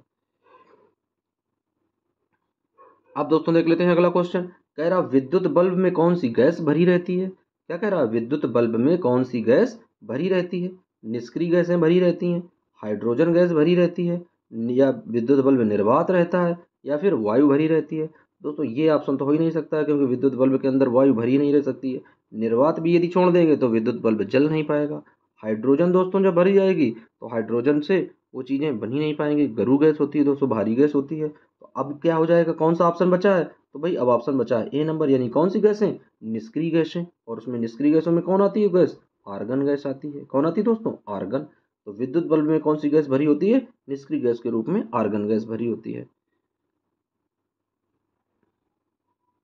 अब दोस्तों अगला क्वेश्चन दिया गया है, कह रहा चुंबकीय क्षेत्र एक ऐसी राशि है जिसमें होते हैं। दोस्तों चुंबकीय क्षेत्र एक ऐसी राशि है जिसमें क्या होते हैं, परिमाण होता है। परिमाण और दोनों, यानी परिमाण और दिशा दोनों होते हैं, या केवल दिशा होती है, या फिर इनमें से कोई नहीं। तो दोस्तों हम लोग जानते हैं कि चुंबकीय क्षेत्र एक कैसी राशि है। तो चुंबकीय क्षेत्र हमने पढ़ाया था आप लोगों को कि चुंबकीय क्षेत्र एक सदिश राशि है। कैसी राशि है, सदिश राशि है। और सदिश राशियां क्या होती हैं, जिनका परिमाण हो और दिशा भी हो। तो दोस्तों चुंबकीय क्षेत्र कैसी राशि है, एक सदिश राशि है। तो सदिश के लिए क्या होता है, परिमाण और दिशा दोनों की आवश्यकता होती है। तो परिमाण और दिशा इसमें दिया गया है। तो क्वेश्चन नंबर 17 का राइट ऑप्शन हो जाएगा दोस्तों बी नंबर, यानी परिमाण और दिशा दोनों। हालांकि दिशा दोस्तों यहाँ पर नोट नहीं हो पाया है गलती से, तो हम लोग मान लेंगे कि परिमाण परिमाण और दिशा दोनों होते हैं। तो क्वेश्चन नंबर 17 का राइट ऑप्शन हो जाएगा दोस्तों बी नंबर। अब आइए देख लेते हैं अगला क्वेश्चन। दोस्तों अगला क्वेश्चन दिया गया, कह रहा घरों में विद्युत से दुर्घटना के कारण होती है। दोस्तों तो घरों में विद्युत से दुर्घटना किसके कारण होती है, फ्यूज तार के कारण, या शॉर्ट सर्किट होता है, या उच्च धारा का प्रवाह होता है, या फिर इनमें से कोई नहीं। तो दोस्तों घरों में क्या होता है, तो दोस्तों फ्यूज तार होता है, बंधा होता है सभी के घर में, शॉर्ट सर्किट होते हैं। और दोस्तों इसमें क्या कह रहा है, दुर्घटना पूछ रहा है। क्या पूछ रहा है, दुर्घटना। तो दोस्तों दुर्घटना के लिए सबसे राइट आंसर क्या होगा, शॉर्ट सर्किट। क्योंकि दोस्तों घरों में जो वायरिंग होती है वो यदि वायरिंग सही से नहीं हो पाई है तो दोस्तों घर में क्या होते हैं, शॉर्ट सर्किट होते रहते हैं, जिसके चलते तार जल जाते हैं, दुर्घटनाएं हो जाती हैं दोस्तों, आग लग जाती है। तो इस तरीके से क्वेश्चन नंबर 18 का राइट ऑप्शन हो जाएगा बी नंबर। अब दोस्तों देखो, अभी जो जस्ट इस कुछ समय पहले हमने ये क्वेश्चन का आंसर बताया था कि भारत में उत्पादित प्रत्यावर्ती विद्युत धारा की आवृत्ति क्या होती है। तो दोस्तों वही क्वेश्चन देखो, आगे से आगे आप लोगों को 1 नंबर का फायदा हो गया। दोस्तों ये क्वेश्चन का आंसर हम लोग पीछे बता चुके हैं। 50 हर्ट्ज होती है, 60 हर्ट्ज होती है, 70 हर्ट्ज होती है, या फिर 80 हर्ट्ज होती है। तो दोस्तों भारत में उत्पादित प्रत्यावर्ती विद्युत धारा की आवृत्ति कितनी होती है, आप लोगों को इस क्वेश्चन का आंसर कमेंट में देना है, क्योंकि अभी अभी जस्ट इस क्वेश्चन का आंसर हम आप लोगों को बता चुके हैं। अब आइए देख लेते हैं अगला क्वेश्चन।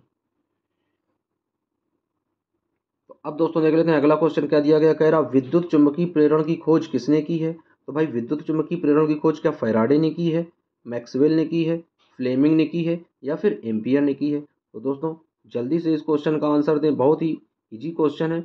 आप लोग इस क्वेश्चन को पढ़ चुके हैं, हमने आप लोगों को पढ़ाया भी है कि विद्युत चुम्बकीय प्रेरण के बारे में जब बताया था तो उसमें बताया था कि इसकी खोज किसने की है। तो दोस्तों क्वेश्चन नंबर 19वां और क्वेश्चन नंबर 20वें का आंसर आप लोगों के लिए कमेंट के लिए रिजर्व किए जाते हैं। इन दोनों क्वेश्चंस के आंसर आप लोग कमेंट करके बताएंगे कि इन दोनों क्वेश्चंस के आंसर क्या होंगे। फ्रेंड्स आइए देख लेते हैं अगला क्वेश्चन। दोस्तों अगला क्वेश्चन दिया गया है, कह रहा वायु से हल्की गैस होती है। दोस्तों देख लेते हैं वायु से हल्की कौन सी गैस होती है। क्या ऑक्सीजन होती है, नाइट्रोजन होती है, मीथेन होती है, या फिर हीलियम होती है। दोस्तों पहला ऑप्शन दिया गया है ऑक्सीजन, दूसरा दिया गया है नाइट्रोजन, तीसरा दिया गया है मीथेन, और चौथा दिया गया है डी नंबर में हीलियम। दोस्तों जल्दी से आप लोग कमेंट करें यहाँ पर, या राइट आंसर दोस्तों अपनी नोटबुक में लिखें, और उसके बाद में 5 सेकंड के बाद दोस्तों इसका आंसर हम क्लियर कर रहे हैं कि वायु से हल्की गैस कौन सी होती हैं। जल्दी से दोस्तों आंसर देने की कोशिश करें। तो आइए दोस्तों देख लेते हैं वायु से हल्की कौन सी गैस होती है। तो दोस्तों वायु से जो हल्की गैस होती है वो होती है हीलियम। तो क्वेश्चन नंबर पहले का दोस्तों क्या हो जाएगा, डी ऑप्शन हो जाएगा, यानी क्वेश्चन नंबर पहले का राइट ऑप्शन हो जाएगा डी नंबर। अब दोस्तों चलते हैं अगले क्वेश्चन की ओर। दोस्तों अगला क्वेश्चन दिया गया है, कह रहा मौसम के बदलाव किस परत में होते हैं। दोस्तों यानी मौसम जो है उसके बदलाव किस परत में होते हैं। क्या क्षोभ मंडल में होते हैं, मध्य मंडल में होते हैं, समताप मंडल में होते हैं, या फिर इनमें से कोई नहीं। दोस्तों सारे क्वेश्चन आप लोग रिवीजन कर चुके हो, एक बार पढ़ भी चुके हो। दोस्तों इस क्वेश्चन सीरीज में 100 क्वेश्चन है, पहले चैप्टर से लेकर 7 चैप्टर तक, यानी फिजिक्स पूरी ओवरऑल इस वीडियो में समाप्त हो जाएगी दोस्तों। और जो भी एग्जाम में क्वेश्चंस आएंगे वो इन 100 क्वेश्चंस में से ही कोई क्वेश्चंस चुने हुए आएंगे, इससे बाहर क्वेश्चन दोस्तों होने वाले नहीं है। तो आप लोगों को बहुत अच्छे से दोस्तों ये क्वेश्चन रिवीजन करना है और इनको अच्छे से पढ़ना है। दोस्तों देख लेते हैं मौसम का बदलाव किस परत में होता है। दोस्तों मौसम के जो भी बदलाव होते हैं वो सभी होते हैं क्षोभ मंडल में। कहाँ पर होते हैं दोस्तों? क्षोभ मंडल। और ये कहाँ पाया जाता है? तो दोस्तों ये धरातल से लगभग 12 किलोमीटर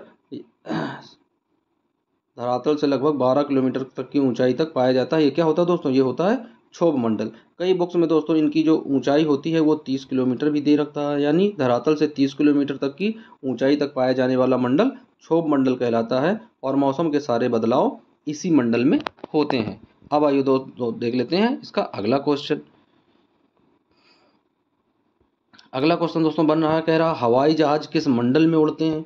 दोस्तों हवाई जहाज किस मंडल में उड़ते हैं? क्या आयन मंडल में उड़ते हैं, मध्य मंडल में उड़ते हैं, समताप मंडल में उड़ते हैं, या फिर क्षोभ मंडल में उड़ते हैं? जल्दी से क्वेश्चन दोस्तों कमेंट करें या आप अपनी नोटबुक में अंकित करें दोस्तों, जो भी आंसर सही लगे, A, B, C या फिर D। तो आइए दोस्तों देख लेते हैं क्वेश्चन नंबर तीसरे का जो राइट आंसर होगा वो क्या होगा। दोस्तों हवाई जहाज जो है वो किस मंडल में उड़ते हैं? तो हवाई जहाज़ों के उड़ने के लिए दोस्तों कौन सा मंडल होता है? समताप मंडल। और ये समताप मंडल कहाँ पाया जाता है? क्षोभ मंडल के जस्ट ऊपर वाला जो हिस्सा होता है वो समताप मंडल पाया जाता है दोस्तों। तो समताप मंडल में हवाई जहाज क्यों उड़ते हैं? क्योंकि यहाँ का जो टेम्परेचर है वो एक समान रहता है। इस स्थिति में यानी इस परत में जो समताप मंडल है इसमें किसी भी प्रकार के कोई परिवर्तन की घटना नहीं होती है, यानी ना तो इसमें मौसम बदलते हैं ना आंधियाँ आती हैं। एकदम से समताप मंडल यानी इसका जो टेम्परेचर है वो एकदम से समान होता है, इसमें किसी प्रकार की कोई भी प्राकृतिक आपदा नहीं होती है। तो दोस्तों इस तरीके से हवाई जहाज किस मंडल में उड़ते हैं? समताप मंडल में उड़ते हैं। अगला दोस्तों क्वेश्चन देख लेते हैं। तो अगला क्वेश्चन दिया गया है, कह रहा बांध बनाने से होने वाले लाभ कौन कौन से हैं। यानी बांध बनाने से होने वाले लाभ कौन कौन से हैं? बांध बनाने से बिजली उत्पादन होता है, सभी को रोजगार मिलता है, जल का संरक्षण होता है, या फिर सभी। तो दोस्तों इस क्वेश्चन का आंसर तो सभी लोग दो लोगे, बिल्कुल एकदम से आसान सा सवाल है। बांध बनाने से होने वाले लाभ कौन कौन से होते हैं? तो दोस्तों ये जितने भी ऑप्शन दिए गए हैं वो सारे ऑप्शन सही साबित होते हैं। तो क्वेश्चन नंबर चौथे का राइट ऑप्शन हो जाएगा D नंबर। अब चलते हैं दोस्तों अगला क्वेश्चन देख लेते हैं। तो अगला क्वेश्चन दोस्तों दिया गया है कि पर्यावरणीय आपदाएं कौन कौन सी होती हैं। तो दोस्तों क्या पर्यावरणीय आपदा आंधी है, तूफान है, सुनामी है, या फिर ये सभी हैं? तो दोस्तों पर्यावरणीय आपदाएं वो होती हैं जो पर्यावरण में हुए दबाव के कारण उत्पन्न होती हैं। प्राकृतिक आपदाएं इन्हें ही कहते हैं दोस्तों। तो क्या है ये? आंधी। दोस्तों आंधी क्या है? ये भी एक प्राकृतिक आपदा है। तूफान ये भी प्राकृतिक आपदा है। सुनामी ये भी पर्यावरणीय यानी प्राकृतिक आपदा है। तो इस तरीके से इसका जो राइट आंसर हो जाएगा वो हो जाएगा D नंबर। अब दोस्तों चलते हैं अगला क्वेश्चन देख लेते हैं। तो अगला क्वेश्चन दोस्तों दिया गया है, कह रहा न्यूट्रॉन की खोज किसने की? जेम्स चैडविक ने की, J.J. थॉमसन ने की, रदरफोर्ड ने की, या फिर इनमें से कोई नहीं?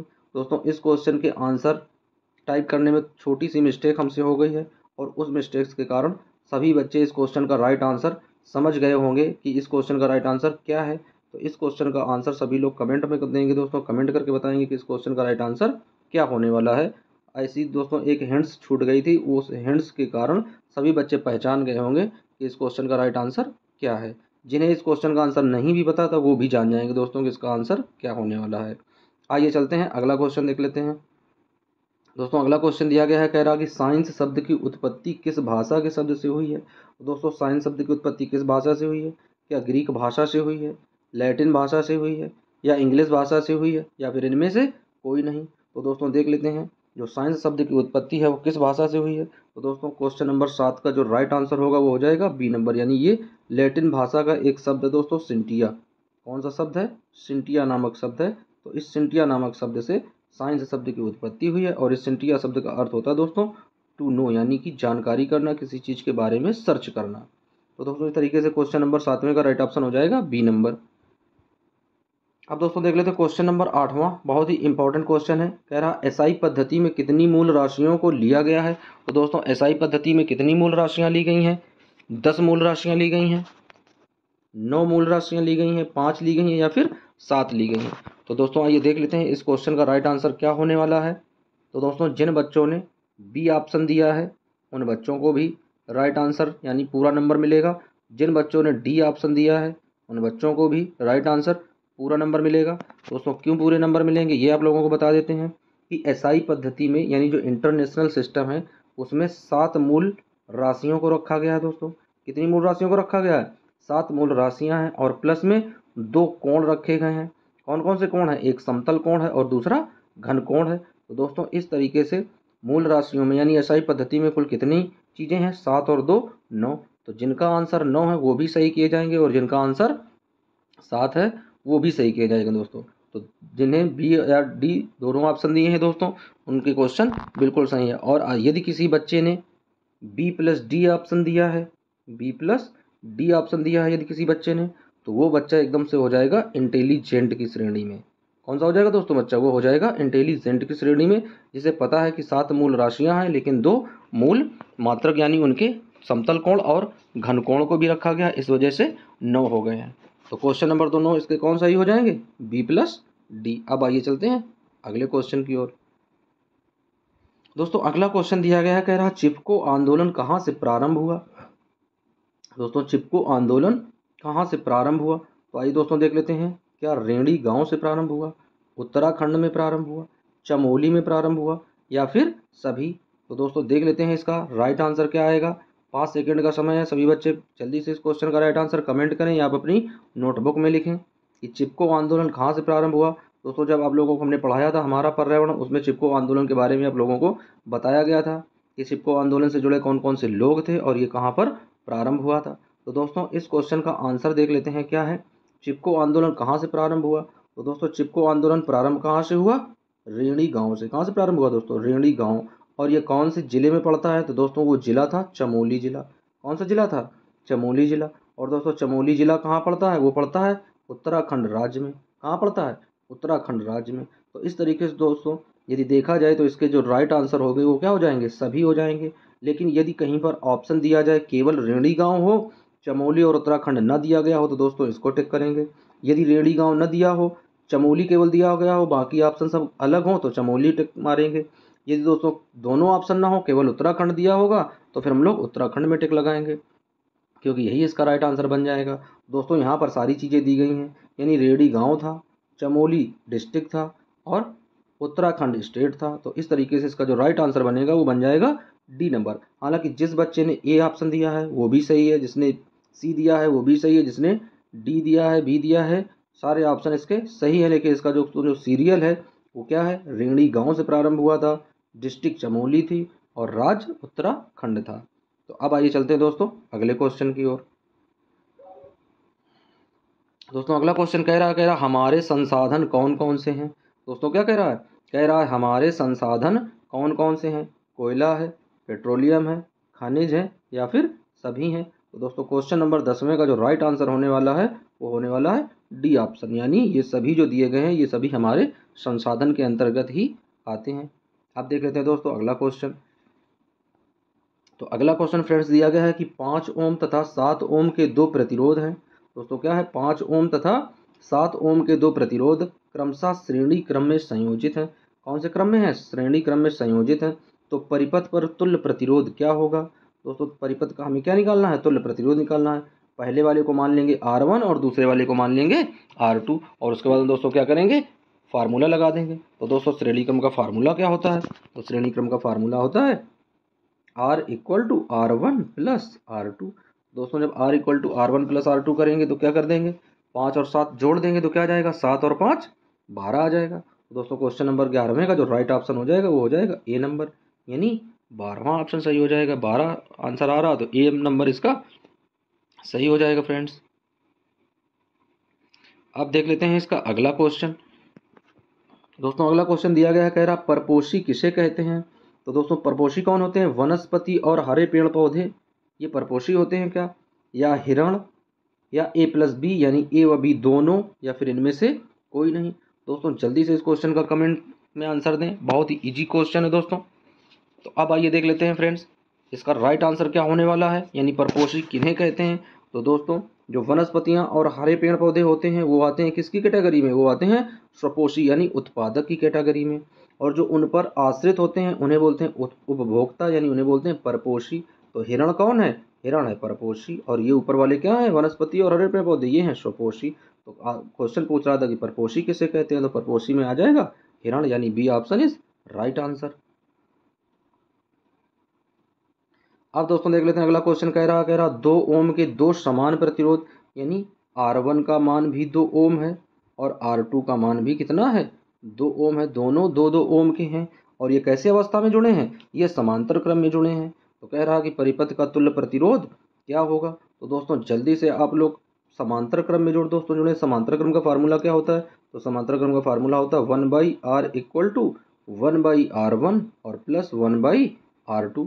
तो दोस्तों जल्दी से 1/+r1 1/+r2 करके इस सवाल को सॉल्व करें। उसके बाद में इसका आंसर देने की कोशिश करें कि इसका राइट आंसर क्या होगा। क्या इसका आंसर 2 ओम होगा या 4 ओम होगा या 1 ओम होगा या फिर इनमें से कोई नहीं? तो दोस्तों जल्दी से इस क्वेश्चन का राइट आंसर दें कि इस क्वेश्चन का राइट आंसर क्या होने वाला है। ए ऑप्शन सही होगा, बी सही होगा, सी सही होगा या फिर डी सही होगा? जल्दी से दोस्तों क्वेश्चन को सॉल्व करें। 10 सेकंड का समय इस क्वेश्चन को सॉल्व करने के लिए। अब आइए दोस्तों देख लेते हैं इस क्वेश्चन का राइट आंसर क्या होगा। आप लोग मिला लेना कि इस क्वेश्चन का राइट आंसर क्या आने वाला है। तो दोस्तों इस क्वेश्चन का राइट आंसर आने वाला है C option is right answer, यानी 1 ओम होगा। उसका तुल्य प्रतिरोध दोस्तों क्या होगा? 1 ओम। अब आइए चलते हैं अगला क्वेश्चन देख लेते हैं। तो दोस्तों अगला क्वेश्चन दिया गया, कह रहा कि ऊर्जा का सबसे उत्तम स्रोत कौन सा है? दोस्तों ऊर्जा का सबसे उत्तम स्रोत क्या बिजली है, पेट्रोलियम है, लकड़ी है या फिर सूर्य है? तो आइए दोस्तों देख लेते हैं कि इस क्वेश्चन का राइट आंसर क्या होने वाला है। हालांकि इन क्वेश्चंस को आप लोग एक बार सॉल्व कर चुके हो। दोबारा दोस्तों ये रिवीजन क्लास है और इस वीडियो दोस्तों इस सीरीज़ में 100 क्वेश्चन दिए गए हैं फिजिक्स के। पूरी जो दोस्तों फिजिक्स है, पूरी भौतिक विज्ञान है, संपूर्ण भौतिक विज्ञान के वो विकल्पी क्वेश्चन को रखा गया है दोस्तों। और वो क्वेश्चन रखे गए हैं जो गत वर्षों में बोर्ड परीक्षा में पूछे जा चुके हैं। तो दोस्तों ऊर्जा को जो सबसे उत्तम स्रोत होता है वो होता है सूर्य। तो क्वेश्चन नंबर 14वें का जो राइट आंसर हो जाएगा वो हो जाएगा D option is right answer.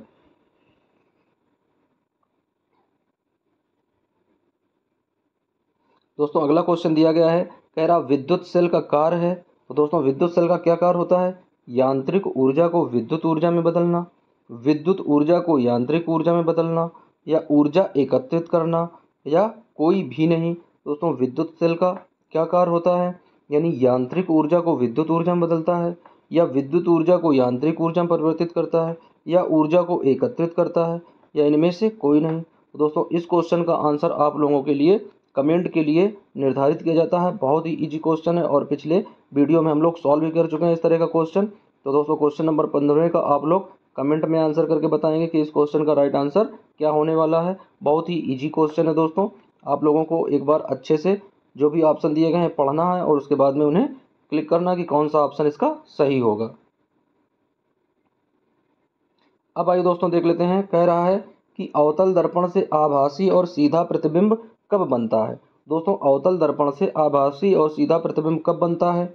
A option दिया गया है जब बिंब सी यानी वक्रता केंद्र और फोकस बिंदु के मध्य हो, बी जब बिंब फोकस बिंदु और ओ यानी ऑप्टिकल बिंदु, यानी ये जो दोस्तों होता है मध्य बिंदु, यानी किसी भी दर्पण का क्या होता है, ये इसे फोकस बिंदु कहते हैं, यानी उस एकदम उसका मध्य का बिंदु होता है, ओ के मध्य हो, या सी नंबर जब बिंब अनंत पर हो, या डी नंबर जब बिंब सी पर हो। तो दोस्तों क्वेश्चन नंबर 16 का देख लेते हैं कि राइट आंसर क्या होने वाला है।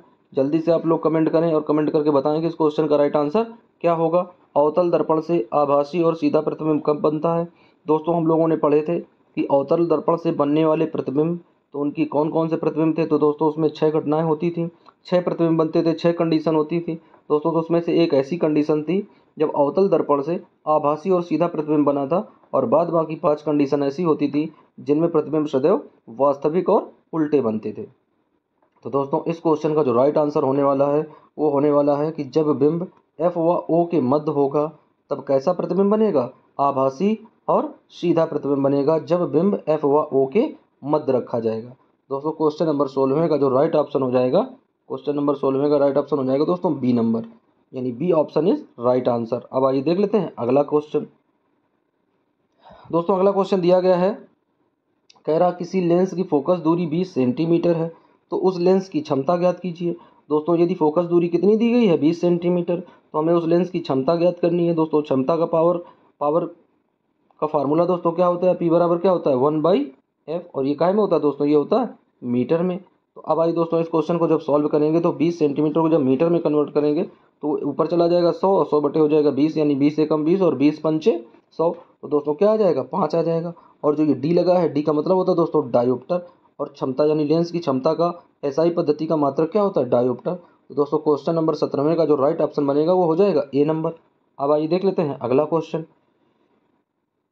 तो दोस्तों अगला क्वेश्चन दिया गया, कह रहा सौर कुकर से कितने समय में खाना पक जाता है। क्या 6 घंटे का समय लगता है, 1 घंटे का समय लगता है, या 3 से 4 घंटे का समय लगता है, या फिर इनमें से कोई नहीं। दोस्तों सौर कुकर से कितने समय में खाना पक जाता है। दोस्तों इस क्वेश्चन का राइट आंसर आप लोग गेस कर सकते हैं, अपने माइंड से दिमाग से लगा लेते हैं क्वेश्चन को, तो आप लोगों को ये क्वेश्चन का आंसर बिल्कुल एकदम अच्छे से समझ आ जाएगा। सौर कुकर से कितने समय में खाना पक जाता है, 6 घंटे में, 1 घंटे में, या 3 से 4 घंटे में, या फिर इनमें से कोई नहीं। तो दोस्तों क्वेश्चन नंबर 18 का जो राइट ऑप्शन होने वाला है वो होने वाला है 3 से 4 घंटे में, यानी क्वेश्चन ऑप्शन सी नंबर सही हो जाएगा। अब आइए देख लेते हैं फ्रेंड्स अगला क्वेश्चन। और अगला क्वेश्चन दोस्तों दिया गया है, कह रहा एक वस्तु, दोस्तों क्या कह रहा एक अवतल दर्पण से 20 सेंटीमीटर दूरी पर रखी, यानी एक वस्तु जो है वो अवतल दर्पण से 20 सेंटीमीटर की दूरी पर रखी हुई है। दोस्तों ये दूरी दी गई है, दूरी को कैसे लिखते हैं, u बराबर, तो क्या आ जाएगा, u बराबर आ जाएगा 20 सेंटीमीटर। यदि दर्पण की वक्रता त्रिज्या 30 सेंटीमीटर हो, दोस्तों दर्पण की वक्रता त्रिज्या यानी r बराबर कितना है 30 सेंटीमीटर। तो दोस्तों कह रहा है कि प्रतिबिंब की स्थिति, प्रकृति एवं आकार ज्ञात कीजिए। दोस्तों इससे प्रतिबिंब कैसा बनेगा, तो जो आर दिया गया है तो आर से जब हम लोग एफ निकालेंगे तो एफ का फार्मूला क्या होता है दोस्तों, एफ का फार्मूला होता है r/2। तो जब आर का मान है 30, 30 में 2 का भाग देंगे तो दोस्तों एफ बराबर क्या आ जाएगा, एफ बराबर आ जाएगा 15 सेंटीमीटर। तो दोस्तों यू का मान दिया गया है 20 सेंटीमीटर, एफ का मान दिया गया है 15 centimetre.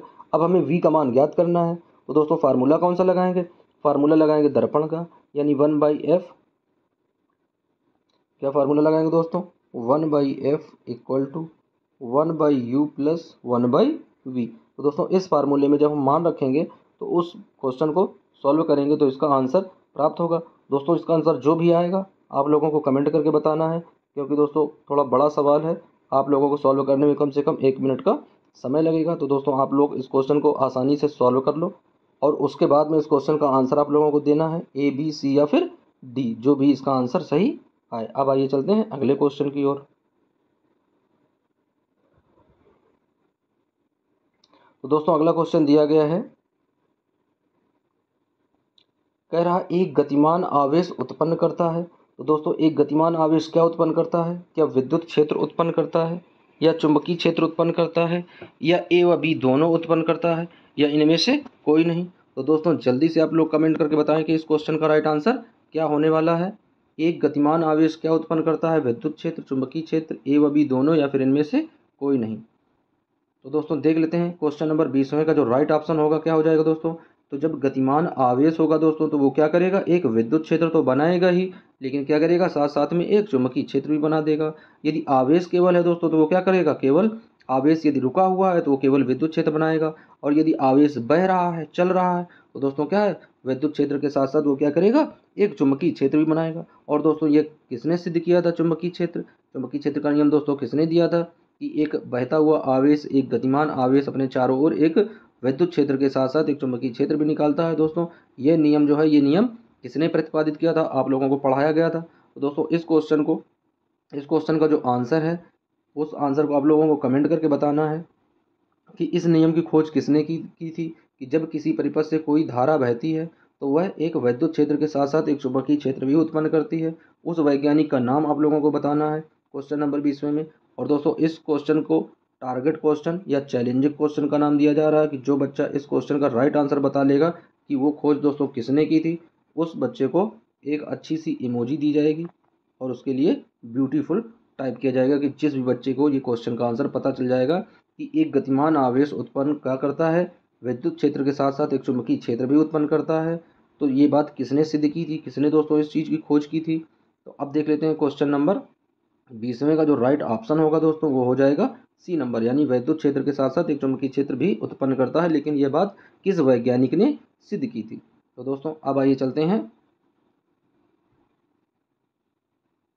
Thanks for watching my YouTube channel SSC classes 01। तो दोस्तों इस तरीके से हम लोगों ने 10th क्लास की फिजिक्स के पूरी दोस्तों जो 10th क्लास की फिजिक्स है जिसमें से सात चैप्टर दिए गए थे उनके दोस्तों हम लोगों ने 100 क्वेश्चंस को सॉल्व कर लिया है। और दोस्तों इन 100 क्वेश्चंस में से कोई ना कोई क्वेश्चंस यूपी बोर्ड की परीक्षा में फिजिक्स के सिलेबस से दोस्तों पूछे जाएंगे। और दोस्तों इनमें से वो क्वेश्चन भी रखे गए हैं जो गत वर्षों में फिजिक्स में पूछे गए हैं दोस्तों बोर्ड परीक्षा में।